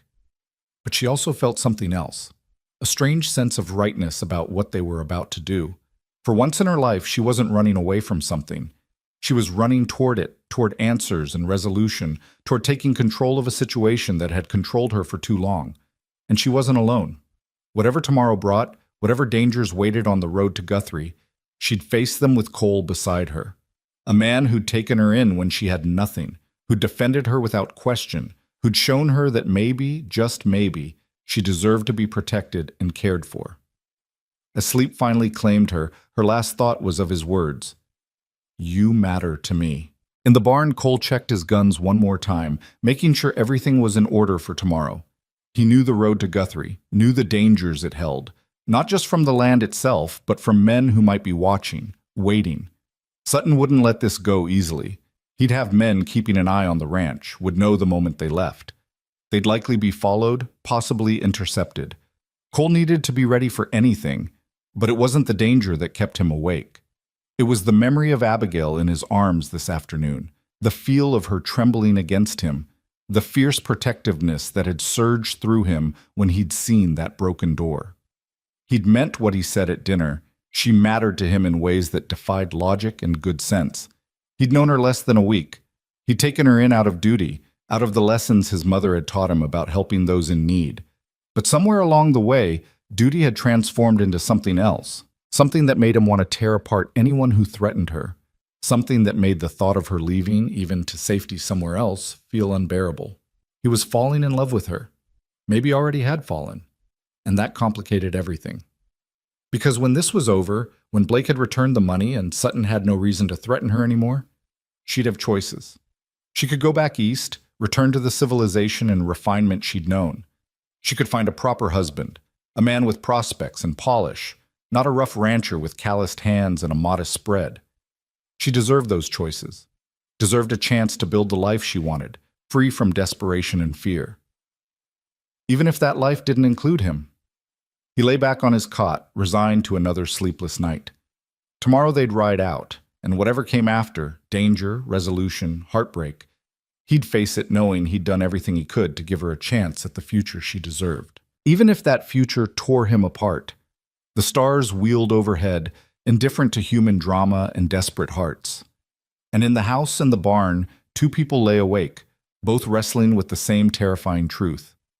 That sometimes the most dangerous thing wasn't the men with guns or the criminals seeking revenge, but the quiet, relentless way two hearts could find each other in the midst of chaos and decide, against all reason and sense, that they belonged together. Dawn broke cold and clear, the kind of morning that promised heat later but started with a chill that seeped into the bones. Abigail was already dressed when she heard Cole's knock, her small traveling bag packed with only essentials. A change of clothes, her brush, the daguerreotype that represented her only connection to anything resembling family. "Ready?" Cole asked when she opened the door. He looked tired, dark circles under his eyes suggesting he'd slept as poorly as she had. "As I'll ever be." They ate a quick breakfast of cold biscuits and coffee, neither saying much. The weight of what they were about to do hung heavy in the air. Cole had already loaded the horses, already said his goodbyes to Tom Harris, who'd arrived at first light to watch over the ranch. The old man had looked at them both with knowing eyes, asked no questions, just promised to keep things running and keep watch for trouble. The sun was barely above the horizon when they rode out, Cole on his steady gelding and Abigail on a gentle mare he'd saddled for her. She wasn't an experienced rider. Her few lessons had been years ago, brief and practical, but the mare seemed to understand, moving with careful patience as they headed northeast toward Guthrie. They'd been riding for perhaps an hour, the ranch long out of sight behind them, when Cole spoke. "We're being followed." Abigail's heart jumped. "Are you sure?" "Two riders staying about a mile back. Been there since we left." His voice was calm, but she could see the tension in his shoulders. "Sutton's men, most likely. He wants to see where we're going." "What do we do?" "Nothing right now. They're keeping their distance, which means they're watching, not attacking. Let them watch." He glanced at her. "You holding up all right? We can rest if you need to." "I'm fine." And surprisingly, she was. The initial stiffness in her legs was easing, her body remembering the rhythm of riding. He glanced at her. "You holding up all right? We can rest if you need to." "I'm fine." And surprisingly, she was. The initial stiffness in her legs was easing, her body remembering the rhythm of riding. The prairie stretched endlessly around them, golden grass rippling in the breeze like waves on an ocean. It was beautiful in a stark, unforgiving way that matched her mood perfectly. They rode through the morning, stopping once to water the horses at a small creek. Cole helped her down, his hand steady on her waist, lingering perhaps a moment longer than necessary. Their eyes met and held, and Abigail felt that same electric current from last night that pulled towards something neither of them was quite ready to name. "Cole," she started, not sure what she wanted to say. "I know." His voice was rough. "But not yet. Not until you're safe." They remounted and continued, the sun climbing higher, the air growing thick with heat. The two riders behind them maintained their distance, patient as buzzards waiting for something to die. It set Abigail's nerves on edge, knowing they were being watched, knowing that at any moment those men could decide to close the distance and force a confrontation. Around midday, they crested a rise and Cole pulled up short. In the valley below, a small wagon train had stopped. 3 wagons, maybe a dozen people, with what looked like a broken wheel being the cause of their halt. "We could go around," Cole said, watching them. "But if we're going to be followed anyway, might be safer to travel with others for a while. Sutton's men won't try anything with witnesses." They rode down to the wagon train and were met by a weathered man who introduced himself as Jacob Brennan, leading his family and 2 others to claim land near Guthrie. His eyes took in Cole's guns, Abigail's Eastern dress, and drew his own conclusions. "Heading to Guthrie ourselves," Cole said easily. "Happy to help with that wheel if you need an extra pair of hands." Brennan's relief was visible. "Would appreciate it. Been struggling with the damn thing for an hour." He looked at Abigail. "Begging your pardon, ma'am." While Cole worked with Brennan and another man on the wheel, Abigail found herself surrounded by the women. Brennan's wife Sarah, her sister Emma, and Emma's daughter, a girl of about 16 named Lucy. They were curious but kind, offering her water and shade under one of the wagon canopies. "You two married?" Sarah asked, her eyes sharp despite her friendly tone. "No," Abigail said. "We're traveling together." The women exchanged glances that suggested they had opinions about that, but Sarah's next words surprised her. "None of my business either way. Out here, the old rules don't always apply. Sometimes you gotta make your own way. Propriety be damned." She handed Abigail a cup of water. "He seems like a good man, though.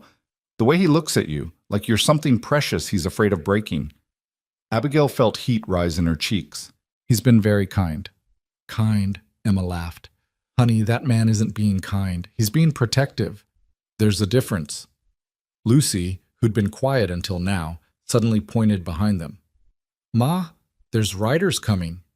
Everyone turned. The 2 men who'd been following them were approaching, no longer bothering to keep their distance. Cole saw them too and straightened from his work, his hand moving instinctively toward his gun. The riders came to a stop at the edge of the camp. One of them, Reeves's cousin, Abigail recognized, tipped his hat mockingly. "Afternoon, folks. Just passing through." "Then pass through," Cole said, his voice flat. "Now, that's not very neighborly." The second man, older, with a scar running down his cheek, grinned. "We're just concerned citizens, making sure this young lady is traveling of her own free will. Wouldn't want anyone to think she was being forced into anything improper." Brennan stepped forward, reading the tension correctly. "The lady seems perfectly content to me, and we don't take kindly to strangers making insinuations about folks we're traveling with." Scarface's grin faded. "This doesn't concern you, old man." "It does now." Brennan's 2 oldest sons had materialized beside him, both holding rifles. "You boys can move along, or we can have ourselves a problem. Your choice." For a tense moment, nobody moved. Then Reeves's cousin laughed, a harsh sound. "No problem here, just making conversation." He looked at Cole. "But we'll be seeing you in Guthrie, Turner. Count on it." They rode off, but not far. Abigail could see them settling on a rise about a quarter-mile away, clearly planning to wait and continue following once the wagon train moved on. Friends of yours? Brennan asked Cole. Not hardly. Cole's jaw was tight. They work for a man who's got business with someone I'm tracking. They think following us will lead them to him. And will it? Maybe. That's what I'm hoping. Cole met Brennan's eyes. I don't want to bring trouble to you and yours. Soon as that wheel's fixed, we'll move on, draw them away. But Sarah shook her head. You'll do no such thing. We're all headed to Guthrie, and there's safety in numbers. You'll travel with us, and those vultures can watch all they want. They won't try anything with all of us together. It was decided, despite Cole's protests. They traveled together for the rest of the day, the wagon train moving slowly but steadily northeast. The two riders maintained their distance, dark shapes against the horizon that never quite disappeared. That evening, they made camp in a natural depression that offered some shelter from the wind. Brennan's group had done this before and moved with practiced efficiency. Wagons circled, fire built, watches assigned. Cole helped where he could, but Abigail noticed he kept himself positioned between her and the direction where Sutton's men had made their own camp, visible only by their distant fire. After dinner, a communal affair of beans and salt pork that somehow tasted better shared, Lucy approached Abigail where she sat near the fire. Miss Abigail, can I ask you something? Of course. The girl sat down, her young face serious in the firelight. Are you afraid? Of where you're going? Of what might happen? Abigail considered the question. Yes, she admitted. Very afraid. But you're going anyway. Yes. Why? It was a simple question with a complicated answer. Because staying afraid in one place doesn't make you any safer than being afraid while moving forward. At least this way I'm doing something about it. Lucy nodded slowly, processing this. Pa says we're going to Guthrie to claim land, to build something that's ours. Ma's afraid, I can tell. But she goes anyway because the dream is worth the fear. She looked at Abigail. Is Mr. Turner your dream? The question, so direct and innocent, hit Abigail like a physical blow. I don't know, she said honestly. Maybe. Or maybe he's just a good man helping someone in trouble. He's more than that. Lucy's certainty was startling. I've seen how he looks at you when you're not watching, like you're the only real thing in the whole world. Before Abigail could respond, Cole appeared out of the darkness. Time for you to get some sleep, Lucy. Your pa's looking for you. Lucy stood, gave Abigail a knowing smile, and disappeared toward the wagons. Cole took her place by the fire, close enough that Abigail could feel the warmth of him despite the night's chill. You should rest too, he said quietly. We've got another hard day tomorrow. I don't think I can sleep, not with them out there watching. They won't come into camp. Too many witnesses, too many guns. He poked at the fire with a stick, sending sparks spiraling into the night. But I'll keep watch anyway, just in case. Cole, you need to sleep too. I will. After you do. He looked at her then, his face half shadowed by firelight. Abigail, when we get to Guthrie, when we find Blake, things might get complicated, dangerous. If I tell you to run, to get away, I need to know you'll do it. I'm not leaving you to face danger alone. That's exactly what you'll do if it comes to that. His voice was firm. This isn't your fight. Blake wronged you, yes, but the debt, the violence, that's between him and Sutton. I won't have you caught in the crossfire. And I won't hide while you risk your life for me. She matched his intensity. You said we're partners in this. Partners don't abandon each other. Partners also don't let each other die for mistakes that aren't theirs. Then we'll both be careful. Both stay alive. She reached out, took his hand before she could think better of it. I've lost too much already, Cole. I won't lose you too. His fingers tightened around hers, rough and warm and solid. You won't lose me.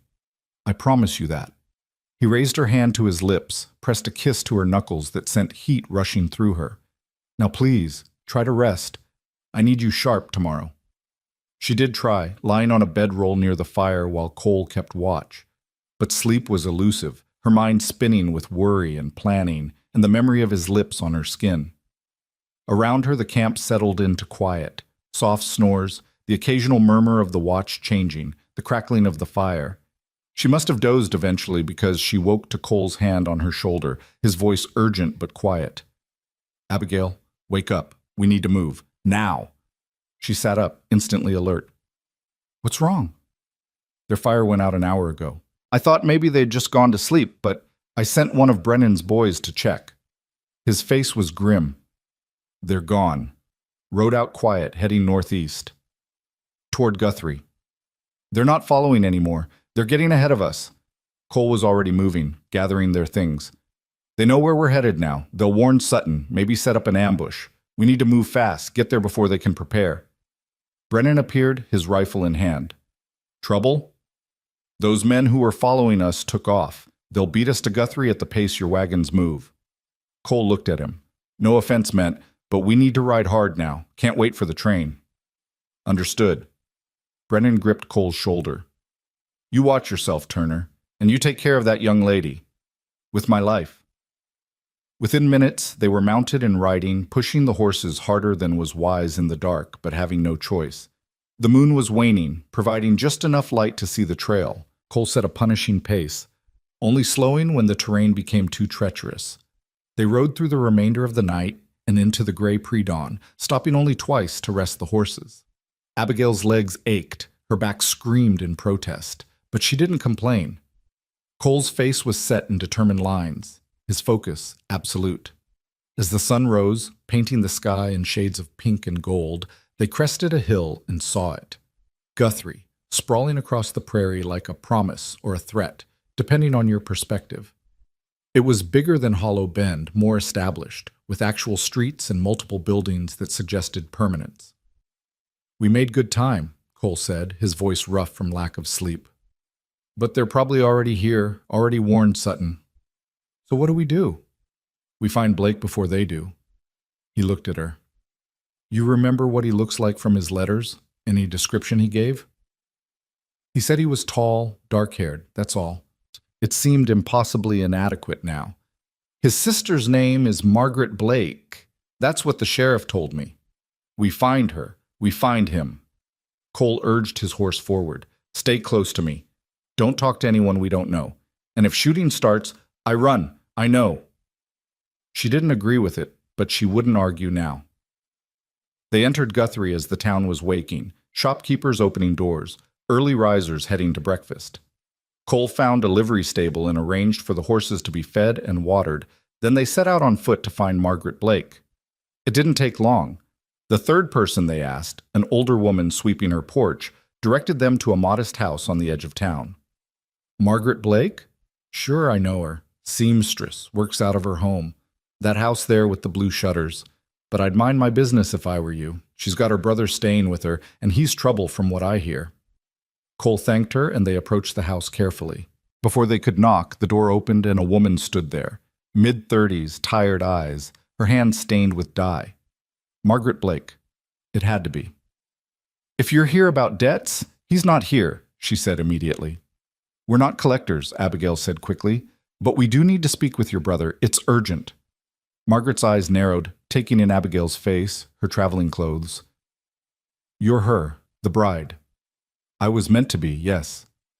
He said you didn't come, that he'd warned you away. Margaret's voice held accusation and weariness in equal measure. He did. I came anyway. And now there are men who want to hurt him, hurt anyone near him, including you. Cole spoke with quiet authority. Ma'am, your brother stole a lot of money from dangerous people. They're here in Guthrie, and they will find him. The only way to stop this cleanly is for him to return what he took. He doesn't have it. Gambled most of it away. Spent the rest. Margaret's shoulders sagged. I told him not to come here, told him I couldn't help him. But he's my brother. What was I supposed to do? Where is he? Abigail asked gently. Margaret hesitated, then stepped back. Come in, quickly, before anyone sees you. The house was small but neat, the front room clearly serving as Margaret's workspace with fabric and thread everywhere. She led them through to a back room where a man sat at a small table, his head in his hands. He looked up as they entered, and Abigail felt a jolt of recognition despite never having seen him before. This was the man who'd promised her a future, then snatched it away. Mason Blake was handsome in a dissolute way, his face showing signs of too much drink and too little sleep. When he saw Abigail, he went pale. You. Me. Her voice was steadier than she felt. The woman you abandoned on a train platform. The woman whose life you tried to ruin with your schemes. I didn't mean... He stood, swayed slightly. I sent the letter. I told you not to come. After I'd already left everything behind, anger surged through her, hot and righteous. After you'd taken what little I had for train fare. After you'd made me believe I had a future waiting. I thought you'd have money, Mason said, and had the grace to look ashamed. The advertisement was meant to find someone with a dowry, something to help me pay off my debts. When you wrote that you had nothing, you threw me away like garbage. Abigail stepped closer. Do you have any idea what you did? I had nowhere to go. No money, no job, no home to return to. I could have died on that platform. But you didn't. Mason's eyes shifted to Cole. You found yourself a protector. Cole moved fast, had Mason against the wall with his forearm across his throat before Abigail could blink. You don't talk about her. You don't even look at her. Understand? Cole, don't, Margaret said, fear in her voice. Please, he's not worth it. Cole released Mason but didn't step back. You stole $5,000 from Garrett Sutton. He's here in Guthrie, and he's coming for you. Your only chance is to return the money. I told you, I don't have it. Mason's voice rose toward panic. It's gone. Then you better find a way to get it, because Sutton doesn't seem like the forgiving type. Cole's voice was hard. And I'll be damned if I let you bring more trouble to people who don't deserve it. A crash from the front of the house made them all freeze. Margaret moved toward the sound, but Cole stopped her. Stay here. He drew his gun, moved to the doorway. Turner! Sutton's voice came from the front room. I know you're here. I know Blake's here. Come out peaceful, and maybe nobody has to die today. Cole looked back at Abigail, his eyes intense. Remember what I said. If it goes bad, you run. Cole, promise me. I promise. The lie tasted bitter, but she saw the relief in his face. He moved into the front room, Abigail following despite knowing she shouldn't. Sutton stood there with 4 men, all armed. He smiled when he saw Cole, but it was a predator's smile, all teeth and no warmth. There you are. And Miss Monroe. How delightful. Sutton's eyes found her, held her with disturbing intensity. I have to thank you, my dear. Leading us right to Blake saved us considerable effort. We didn't lead you anywhere, Cole said. You followed us. Details. Sutton waved a hand dismissively. Point is, we're all here now, so let's settle this like civilized people. Blake comes with me, he returns my money or works it off, and everyone else goes free. Simple. He doesn't have your money, Abigail said. He gambled it away. Sutton's smile faded. Then he'll work it off. $5,000 at, say, $10 a week? That's about 10 years of labor. I'm sure I can find use for him. That's slavery, Margaret said from the doorway. You can't... I can do whatever I want with a thief who stole from me. Sutton's voice went cold. Now, Blake, come out here, or I start shooting people until you do, starting with your sister. Mason emerged, his face ashen. Don't hurt her. This is between you and me. Finally, some sense. Sutton gestured to his men. Take him. No. Cole stepped between them, his gun raised. He stays. Sutton sighed. Turner, don't be stupid. You're outnumbered and outgunned. I don't want to kill you, but I will if you force me to. Then you'll have to, because I'm not moving. The room crackled with tension. Abigail could see Cole calculating odds, knew he was aware he couldn't win this fight. But he stood there anyway, immovable, a wall between Mason and Sutton's men. Why? Sutton asked, genuine curiosity in his voice. Why die for a man who's not worth the powder to blow him to hell? A man who wronged this woman you're protecting? Because it's the right thing, Cole said simply. You want Blake? Fine. But you take him to a proper sheriff. Let the law handle it. That's civilization, Sutton. That's justice. What you're proposing is just revenge dressed up fancy. For a long moment, Sutton considered this. Then he laughed.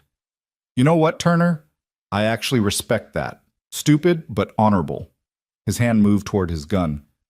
Unfortunately, honor doesn't pay debts. Everything happened at once. Sutton drew, Cole fired, and Abigail screamed. But Cole's shot went wide. Intentionally, she realized. aimed to warn, not to kill. Sutton's men raised their weapons, and Cole dove to the side, pulling Abigail with him as bullets tore through the air where they'd been standing. Margaret screamed. Mason bolted for the back door. And Cole pushed Abigail toward the floor, his body covering hers as gunfire erupted around them. "Run," he said in her ear. "Now, Abigail, run!" But she couldn't move, couldn't breathe, could only feel the weight of him protecting her, could only hear the deafening sound of guns and breaking glass and men shouting. This was how it ended, she thought, with strange clarity. Not on a platform in the sun, but here in a stranger's house, with the only good thing in her life about to be torn away by violence and greed. Then Cole was moving, returning fire, his shots precise and controlled. One of Sutton's men went down, clutching his shoulder. Another ducked behind furniture, and Sutton himself was advancing, his face twisted with rage. "Enough!" A new voice, loud and authoritative, cut through the chaos. "Drop your weapons, all of you!" The sheriff stood in the doorway, a shotgun raised, 3 deputies behind him. Everyone froze. "I said drop them!" The sheriff's voice brooked no argument. Slowly, reluctantly, guns lowered. Cole stood, helping Abigail to her feet, his eyes never leaving Sutton. The room was a disaster. Broken furniture, shattered glass, the smell of gunpowder thick in the air. "Someone want to tell me what the hell is going on in my town?" The sheriff looked at each of them in turn. "Garrett Sutton," Cole said, his voice steady despite the adrenaline. "He's here to collect a debt through force. Mason Blake stole from him, yes, but Sutton was planning to take him without legal process." "That true, Sutton?" The sheriff's eyes narrowed. "The man's a thief. I want what's mine." "Then you file a proper complaint, and we handle it legal-like." The sheriff gestured to his deputies. "Disarm these men. We're taking this to my office, sorting it out proper." He looked at Mason, who'd been dragged back inside by one of the deputies. "You too, Blake. You're under arrest for theft." As Sutton's men were being disarmed, Sutton himself looked at Cole with something like respect. "You're either very brave or very foolish, Turner." "Probably both," Cole admitted. "But she's safe. That's all that matters." Sutton's eyes shifted to Abigail, and she saw understanding dawn there. "Ah, so that's how it is." He smiled, but it was different now, less predatory, more knowing. "You know, Turner, if you'd just told me you were in love with her, I might have backed off sooner. A man protecting his woman, that I can respect." Cole didn't deny it, and Abigail's heart stuttered at the admission in his silence. They spent the next several hours at the sheriff's office, giving statements, explaining the whole complicated mess. The sheriff, a pragmatic man named Dawson, listened to everything and made his judgment. "Blake, you're looking at prison time for theft. Sutton, you're paying a fine for attempted vigilante justice and the property damage to the Blake residence. As for the money," he looked at Mason. "Where exactly did you spend it?" "Poker games. Saloons. Most of it went to a man named Curtis in Tulsa." Dawson nodded slowly. "Then Sutton's got a claim to pursue with Curtis, and Blake's got a debt to society to pay. But it'll be handled legal." He looked at Abigail and Cole. "You two are free to go. I'd suggest you get out of town before anyone decides to hold a grudge." Outside the sheriff's office, Abigail stood blinking in the afternoon sun, hardly able to believe it was over. Cole stood beside her, silent, his hand at the small of her back, a touch so natural it seemed he didn't even realize he was doing it. "It's done," she said, almost disbelieving. "It's actually done." "Yeah." Cole's voice was rough. "You're safe now. Sutton's got no reason to bother you anymore. Blake's going to prison. It's finished. Safe. Free." The word should have brought relief, joy even. Instead, Abigail felt a strange hollowness opening in her chest. Because Cole was right. It was finished, which meant she had to figure out what came next. Where she went, who she became, a life without Cole in it, most likely, because why would he want her to stay now? His obligation was fulfilled. He'd protected her, seen her through the danger, done everything his mother had taught him about helping those in need. "What will you do now?" Cole asked, and his voice was carefully neutral, giving nothing away. "I don't know." She looked up at him. This man who'd become everything to her in such a short time. Go back east, maybe. Try to find work. Start over somewhere. Something flickered in his eyes, pain, maybe, or disappointment, but he nodded. That makes sense. Boston's got more opportunities for a woman with your skills. Yes. The word felt like swallowing glass. What about you? Back to the ranch. Back to normal, I suppose. He looked away toward the horizon. It's been quiet there for years. I imagine it'll be quiet again. They stood there in awkward silence, both wanting to say something, neither knowing how. The unspoken words from the night before hung between them, those careful admissions of feeling that had been conditional on her safety. Well, she was safe now. So, where did that leave them? Cole. Abigail. They spoke at the same time, then stopped. Cole gestured for her to continue. I just wanted to say thank you, she said, the words utterly inadequate for everything she felt. For everything. For taking me in, protecting me, showing me what it means to have someone care. I'll never forget it. Never forget you. His jaw worked, emotions warring across his face. You don't need to thank me. Yes, I do. Because you changed my life. Tears stung her eyes, but she blinked them back. I came here broken, abandoned, believing I was worth nothing. And you showed me different. You showed me I deserve to be protected, to be valued, to matter to someone. That's a gift I can never repay. Abigail. Her name was a plea, rough and raw. Don't. Don't what? Don't say goodbye like this is easy for you, like you're not... He stopped, shook his head. Never mind. It's not fair of me. Not fair to what? To tell me how you feel? She stepped closer, desperate suddenly. Cole, please, I need to know. What you said before about me mattering to you, did you mean it? Of course I meant it. He looked at her then, really looked at her, and she saw everything in his eyes, the longing, the love, the certainty that he was about to lose her. I meant every word. You matter to me more than anything, more than the ranch, more than my own safety, more than... His voice broke. More than I have any right to feel for someone I've known such a short time. Then why are we talking about me leaving? The tears came now, unstoppable. Why are we standing here saying goodbye when neither of us wants to? Because you deserve more than I can give you. The words burst out of him. You deserve a real life, Abigail. Not a hard-scrabble existence on a small ranch with a man who's got nothing but calloused hands and a modest spread. You deserve comfort and security, and I deserve to choose. She was crying openly now, not caring who saw. I deserve to decide what my life looks like, what I want, who I want it with. And I choose you, Cole Turner. I choose the ranch, and the hard work, and the man with calloused hands who treats me like I'm precious. I choose the life we could build together, if you'll have me. He stared at her, hope and disbelief warring on his face. You mean that? You'd stay? Give up the chance to go back east, to find something better? There is nothing better than you. She touched his face, felt the roughness of stubble, the warmth of his skin. Don't you understand? You're not the consolation prize, Cole. You're the dream I didn't know I was allowed to have. He pulled her into his arms then, held her so tight she could barely breathe, his face buried in her hair. She felt him trembling, felt the fierce emotion radiating from him. I love you, he said, the words muffled but clear. Bah. God help me. I've loved you since you stood on my porch with that rifle, scared but defiant. Since you mended my shirts without being asked. Since you made my house feel like a home again. I love you, and I don't want you to go. I want you to stay. He pulled back to look at her.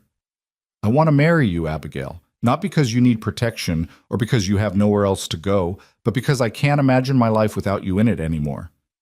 Joy burst through her chest, bright and overwhelming. Yes, she said through her tears. Yes, I'll marry you. Yes to all of it. He kissed her then, right there on the street in broad daylight with half of Guthrie watching. Kissed her like she was air and he'd been drowning, like she was light and he'd been lost in darkness. Kissed her with all the pent-up emotion of the past days, all the fear and relief and love and desperate hope. When they finally broke apart, both breathing hard, Cole rested his forehead against hers. I don't have much to offer you, he said quietly. The ranch is small, the work is hard, and there'll be struggles. But I promise you this. You'll never doubt that you're loved. You'll never doubt that you matter, and you'll never, ever be abandoned again. That's all I've ever wanted, she whispered. A place to belong. Someone to belong to. You gave me that the moment you said I was coming home with you. Home. The word resonated through her. Not a building, not a place on a map, but wherever Cole was, wherever they built their life together. That was home. They made their way to the telegraph office, Cole sending word to Tom Harris that they'd be back in a few days and to keep watching the ranch. Then they found a modest hotel, separate rooms, Cole insisted, even though they were engaged now, because propriety still mattered, and collapsed into much-needed rest. That evening, over dinner in the hotel's small restaurant, they talked about the future, about the ranch, about what Abigail could do with her sewing skills to bring in extra income, about the life they'd build together. I was thinking, Cole said, pushing food around his plate, maybe we should stop in Hollow Bend on the way back. Get married there, proper-like. Unless you want something bigger, more, no.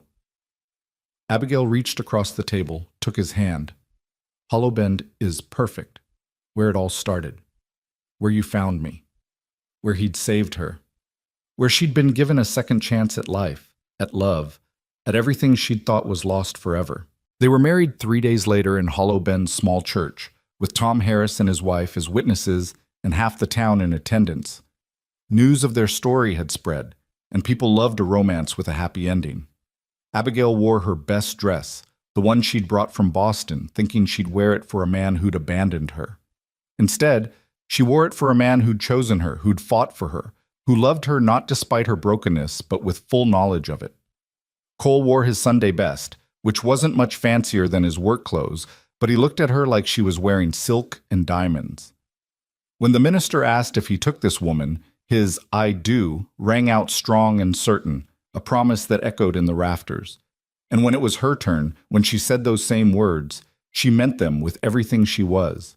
This was her choice, her future, her life finally beginning. They rode back to the ranch as husband and wife, the sunset painting the prairie in shades of gold and pink. Everything looked different now, not just beautiful, but meaningful, because it was theirs. Their land, their home, their future stretching out before them like the endless grass. As they crested the final rise and the ranch came into view, Cole pulled his horse to a stop. Abigail did the same, looking at him questioningly. "What is it?" He smiled, that rare, full smile that transformed his face. "Just wanted to remember this moment, bringing my wife home for the first time." Wife. The word sent warmth flooding through her. "Our home," she corrected gently. "Our home," he agreed. "Our life. Everything we build from here. It's ours together." They rode down to the ranch hand in hand, the horses walking close enough that their legs brushed. Tom Harris emerged from the barn, grinning when he saw them. "About time you two got back. I was starting to think you'd run off to California or something." Then he saw their joined hands, the way they looked at each other, and his grin widened. "Well now, guess congratulations are in order?" "They are," Cole confirmed.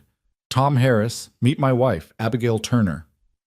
Abigail Turner, her new name, her new identity.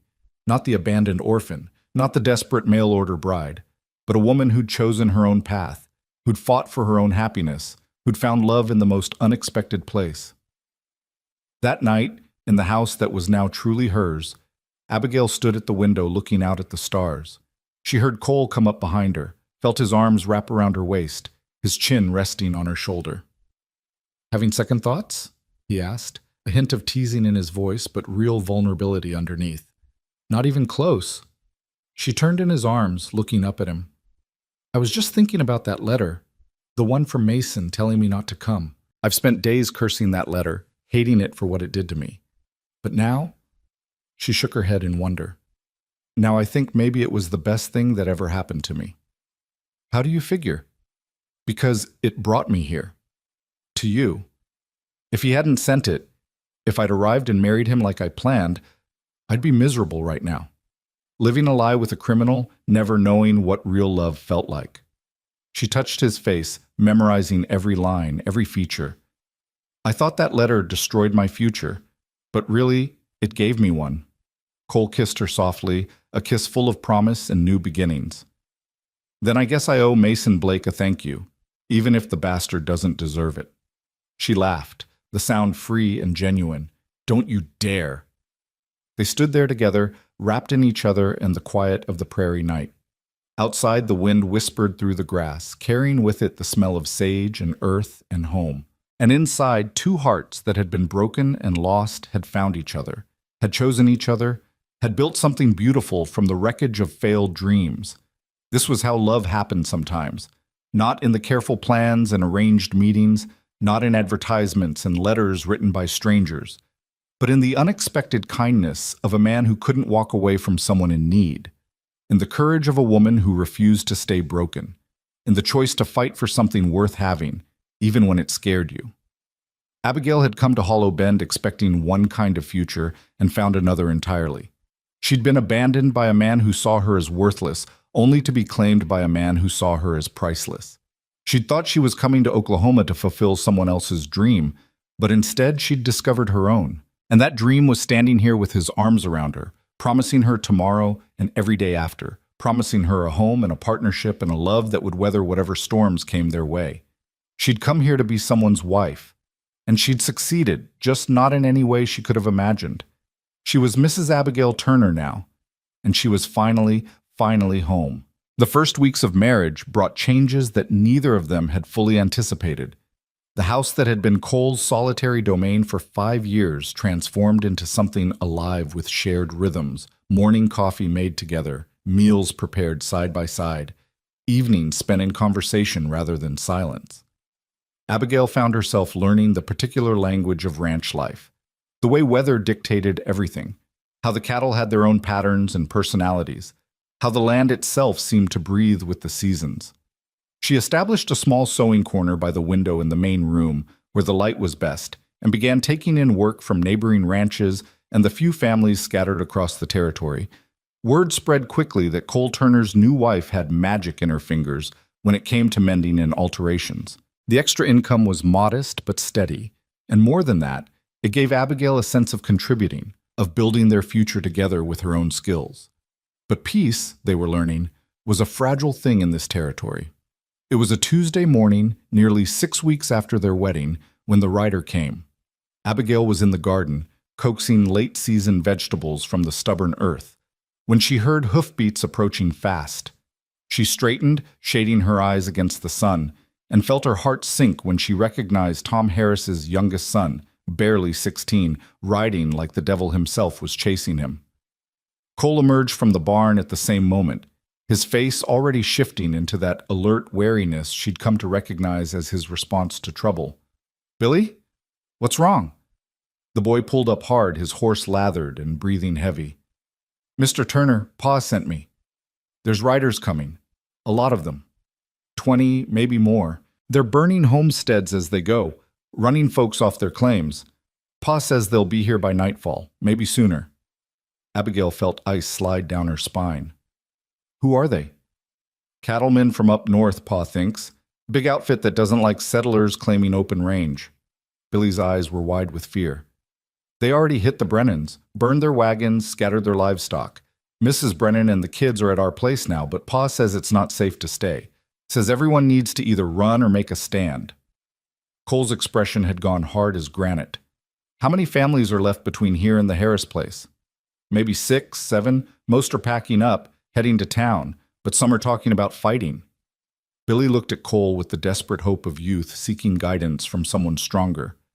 "What should we do, Mr. Turner?" Abigail watched her husband's face, saw him calculating, weighing options.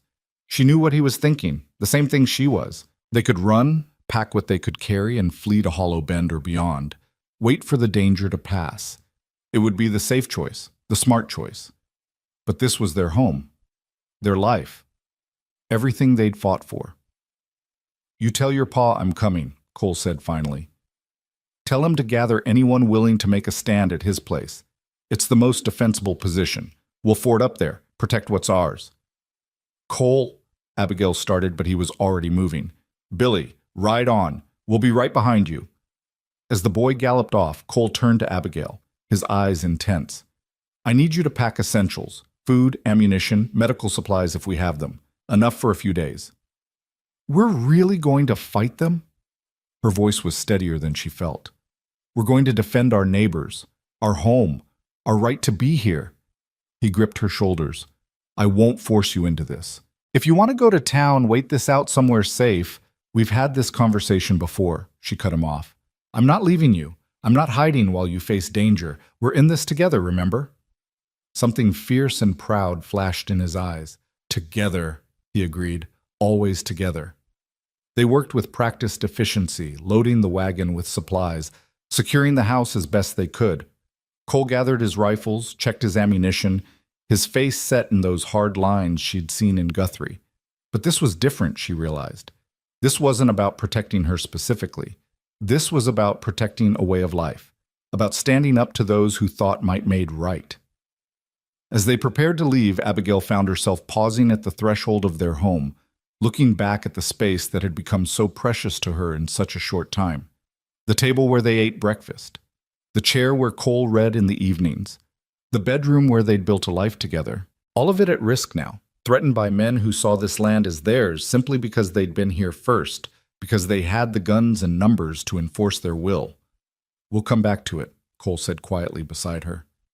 I promise you that. She wanted to believe him, but as they rode toward the Harris Ranch, passing abandoned homesteads and seeing smoke on the horizon from fires already set, she wondered if promises meant anything against this kind of violence. The Harris place was organized chaos when they arrived.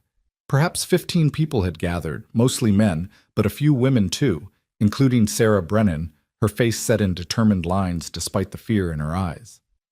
Tom Harris was coordinating defenses, positioning people at windows and behind barriers. Turner, thank God. Harris gripped Cole's hand. We're outgunned and outnumbered, but maybe we can hold them off long enough to make them think twice about tangling with us again. What exactly do they want? Cole asked, helping unload supplies from the wagon. Our land, simple as that. It was Sarah who answered, her voice bitter. There's a consortium of big cattlemen up north. They've been buying up range, pushing out small operators. Now they're moving on settlers, anyone who's claimed land they think should be open for their herds. They don't care about legal claims or territorial law. They've got the guns, so they make the rules. Not anymore, a voice said from the doorway. Everyone turned to see the sheriff from Guthrie, Dawson, flanked by 3 deputies. Territorial Marshal's office got wind of what's happening. We've been tracking these raiders for 2 weeks. Hope flickered in Abigail's chest. You're here to stop them? We're here to try. Dawson's face was grim. But they've got numbers, we don't. Best we can do is be here when they arrive, make it clear this isn't lawless territory anymore. Sometimes that's enough to make men think twice. Sometimes it's not. The waiting was the worst part. They spent the afternoon fortifying the Harris home, piling furniture against windows, preparing positions, checking weapons over and over. The women worked in the kitchen, preparing food that might sustain them through a siege. Children were sent to the cellar with one of Harris's daughters to watch over them, their frightened faces a reminder of what they were fighting to protect. Abigail found herself standing watch at an upper window, a rifle in her hands that she'd learned to use in the weeks since Guthrie. Cole had taught her, patient and thorough, until she could hit a target more often than not.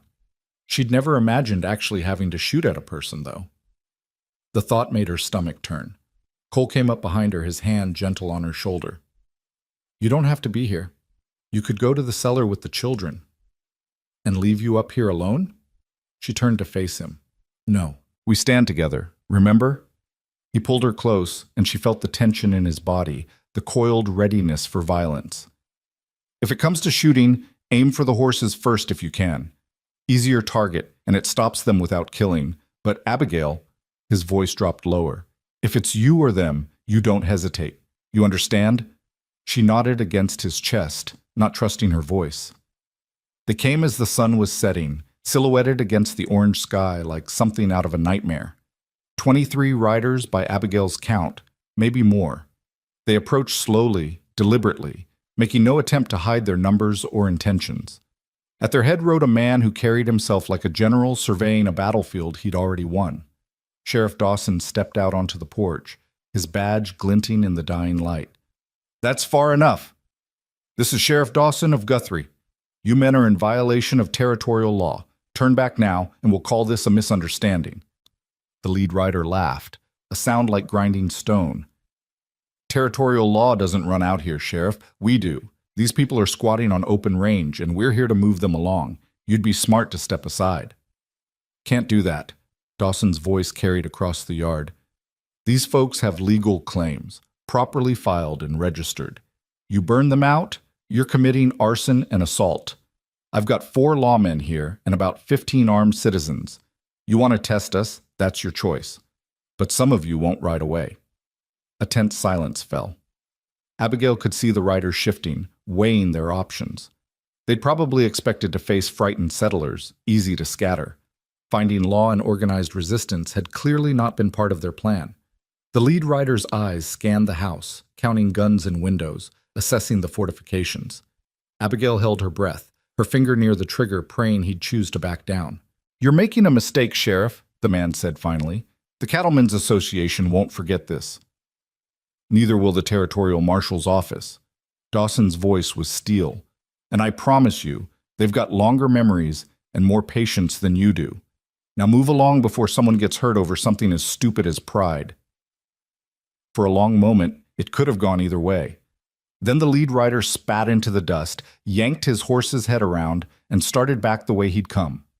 His men followed, some reluctant, some clearly relieved. They disappeared into the gathering dark, leaving only dust and the echo of hoofbeats. Nobody moved for a full minute.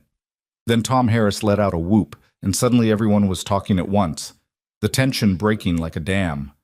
Dawson came back inside, wiping his forehead with his sleeve. That was too close, he said. They'll be back, maybe not tonight or tomorrow, but they'll be back. You folks need to stay vigilant, maybe think about organizing a proper citizens' watch. We will, Cole said, his arm around Abigail's waist. And Sheriff? Thank you. Your being here made the difference. After the danger passed, they stayed at the Harris place that night, too exhausted and shaken to make the journey home in the dark. Families huddled together, sharing food and stories, the near miss bringing them closer in a way only shared danger could. Sarah Brennan found Abigail in a quiet corner, both of them too wound up to sleep. You held steady up there, Sarah said quietly. Not everyone could have done that. I was terrified. We all were. But you didn't run. That's what counts. Sarah looked toward where her children slept in the cellar. You know what Jacob said to me when we decided to come out here? He said the frontier wasn't a place, it was a choice. Every day you choose to stay, to fight, to build something worth keeping. You and Cole, you made that choice today. The next morning, they rode back to their ranch with a group of neighbors, safety in numbers. The relief Abigail felt seeing their house still standing, untouched by the violence that had threatened, was overwhelming. Everything was exactly as they'd left it, but somehow it felt more precious now, more clearly theirs because they'd fought to keep it. The weeks that followed brought changes. The settlers organized, forming a proper watch system, agreeing to support each other against future threats. Cole took a leadership role, his natural authority and level-headedness making him someone others looked to for guidance. Abigail found herself hosting meetings, feeding groups of men who gathered to plan defenses and coordinate patrols.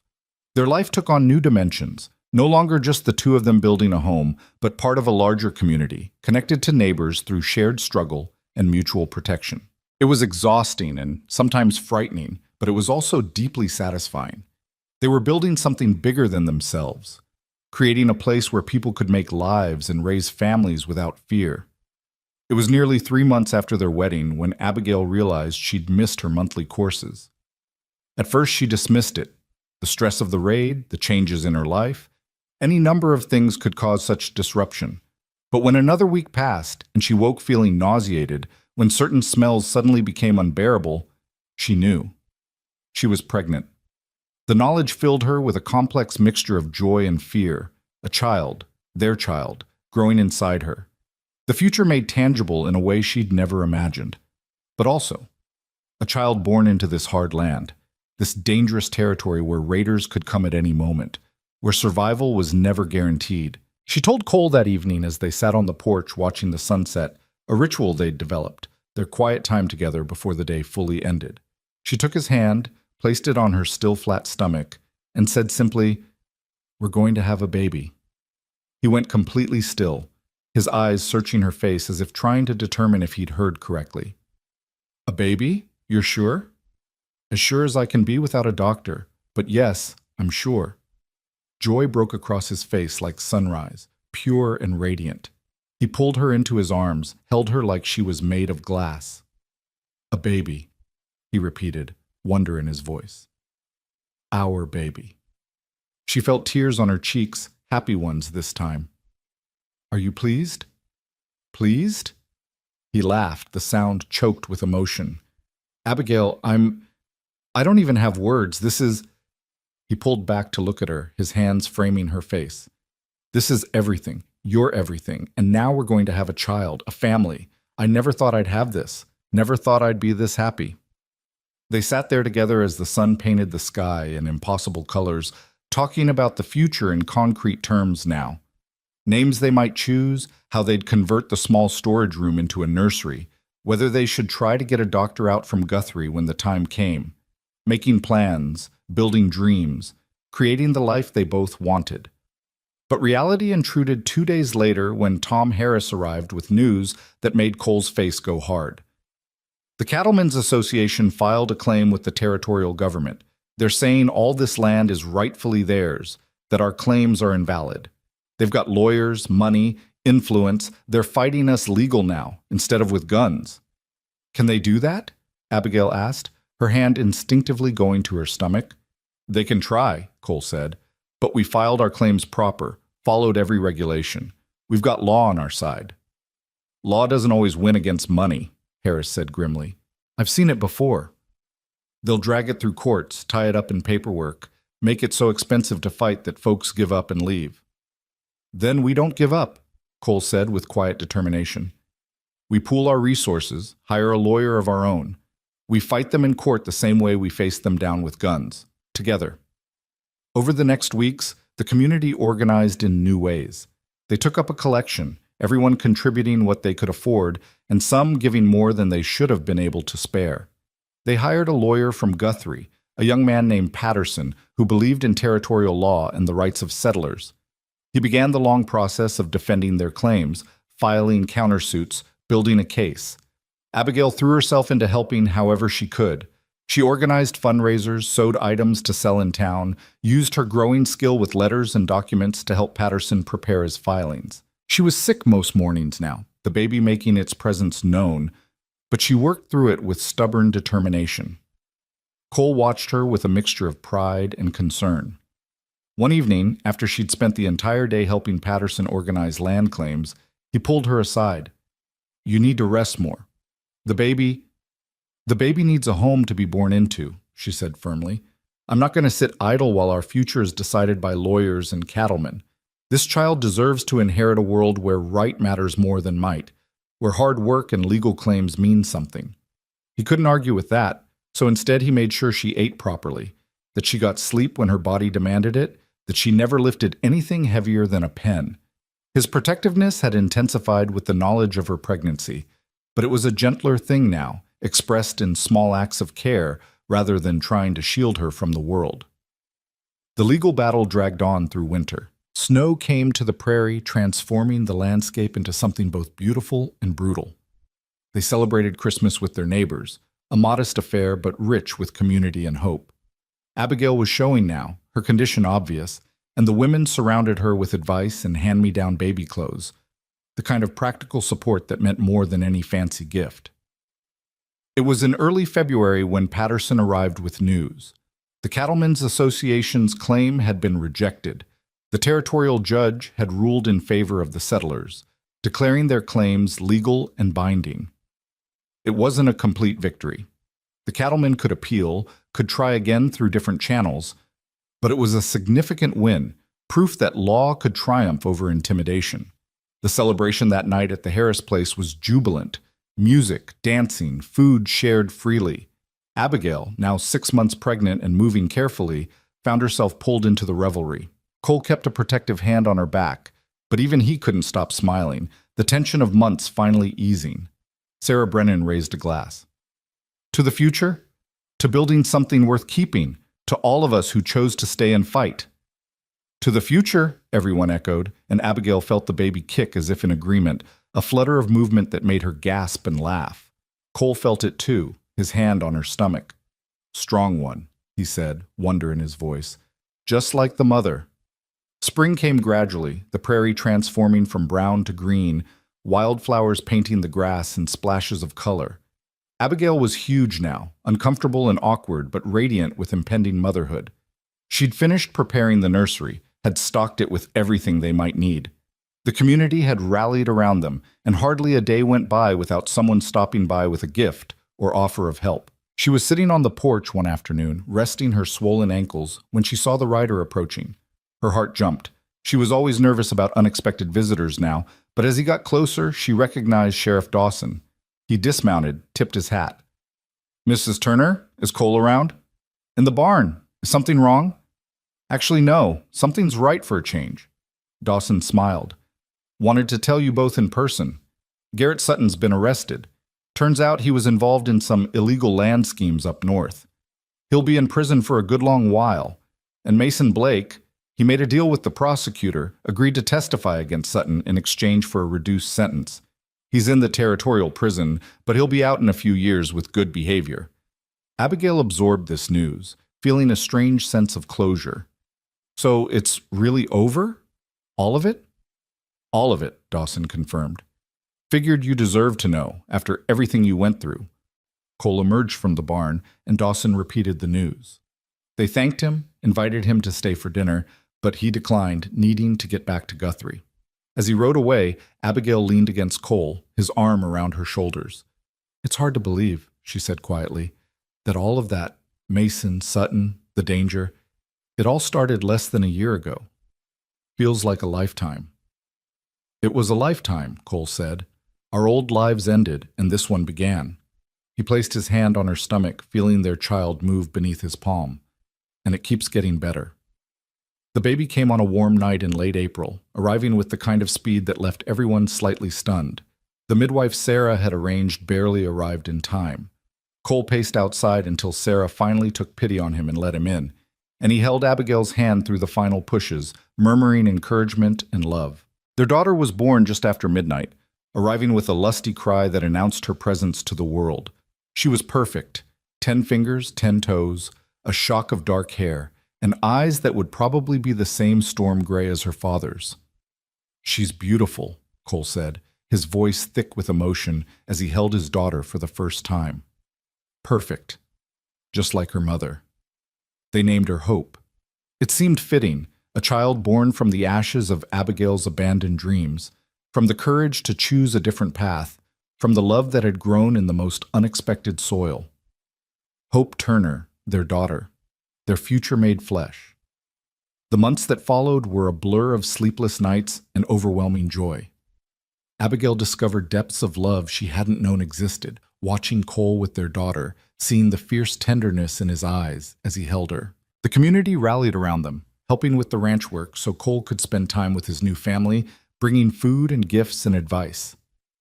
It was late summer when another significant change came. The territorial government, perhaps influenced by the settlers' legal victory and growing political pressure, announced new protections for homesteaders.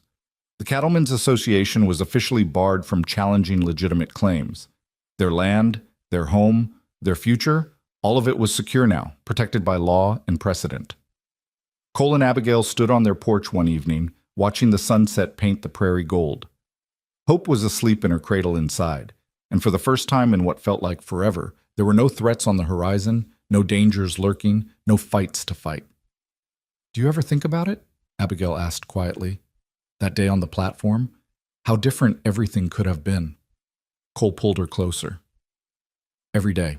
I think about how close I came to riding past that station, how easily I could have minded my own business and left you there." "Why didn't you?" "Because you looked like you needed help, and I was raised to be the kind of man who gives it." He kissed the top of her head. "Best decision I ever made, stopping that day. Changed my whole life. Changed both our lives." She turned to face him, this man who'd saved her in more ways than one, who'd shown her what love and partnership really meant. I came here expecting to marry a stranger, to build a life based on necessity and desperation. Instead, I found you, found home, found everything I didn't know I was searching for. We found each other, Cole corrected. And we built this together, the home, the life, the family, all of it together. Inside, Hope began to fuss, and they both smiled, that particular expression of new parents who still marveled at every sound their child made. As they went inside together, Abigail felt a profound sense of gratitude wash over her, for the letter that had devastated her, for the platform where she'd stood abandoned, for Cole's voice cutting through her despair with 7 simple words that had changed everything. She'd come to Oklahoma Territory broken and alone, believing she had nothing left to lose. But she'd been wrong. She'd had everything to gain: a husband who loved her, a daughter who was their greatest joy, a home they'd fought to keep, a community they'd helped build, a future that stretched out bright and full of promise. The woman who'd stood on that platform clutching a crumpled letter would barely recognize the woman she'd become. Stronger, braver, more certain of her own worth and capabilities. A wife, a mother, a fighter, a builder of futures. All of it earned, all of it chosen, all of it hers. As night fell over the prairie, the Turner family settled into their evening routine. Cole rocked Hope while Abigail prepared for bed, the simple domestic scene a testament to how far they'd come. Outside, the land stretched endlessly under a canopy of stars, the same stars that had witnessed an abandoned woman and a kind-hearted cowboy finding each other in the midst of heartbreak and uncertainty. "Cole," Abigail said softly as he placed Hope in her cradle, "do you remember what you said to me that first day? He left you here? Then you're coming home with me." "I remember. You gave me a home when I had none. You gave me love when I thought I was unworthy of it. You gave me a future when mine had been destroyed." She took his hand, held it tight. "But more than that, you gave me the chance to become who I was meant to be. Not someone's obligation or burden, but a partner, an equal, someone who matters." Cole pulled her close, and she rested her head against his chest, listening to the steady beat of his heart. "You always mattered, Abigail. From the first moment I saw you, you mattered, and you always will." They stood there in the quiet of their home, their daughter sleeping peacefully nearby, the life they'd built together surrounding them like a fortress made of love and determination. Outside, the prairie wind sang its eternal song, carrying with it the promise of tomorrow and all the tomorrows after that. This was what redemption looked like, Abigail thought. Not grand gestures or dramatic transformations, but the quiet accumulation of days well lived, of choices made with courage, of love given and received freely. This was what it meant to be home. Not a place on a map, but the feeling of belonging so completely to someone and something that you couldn't imagine being anywhere else. She'd been left on a platform under a dying sun, holding a letter that meant nothing, but a cowboy had spoken words that changed her life forever. And in choosing to trust him, in choosing to stay, in choosing to fight for the life they could build together, she'd found more than she'd ever dared to dream. She'd found herself. She'd found love. She'd found home. And that, she knew with absolute certainty, was worth every moment of fear, every tear shed, every battle fought. This life, this love, this family, it was everything. It was enough. It was more than enough. It was perfect. As they climbed into bed that night, Cole pulled her close one more time. "I love you, Abigail Turner." "I love you too," she whispered back. "Thank you for bringing me home. Thank you for saying yes, for staying, for building this life with me." They fell asleep wrapped in each other's arms, secure in the knowledge that whatever tomorrow brought, challenges or triumphs, struggles or celebrations, they would face it together, always together. And on the prairie, under a ceiling of stars that had witnessed the beginning of their story, the wind carried their dreams into the future, where hope would grow strong and loved, where their legacy would take root and flourish, where the choice one cowboy made to help a stranded woman would echo through generations. Because sometimes the most powerful thing in the world is simple kindness offered at the right moment.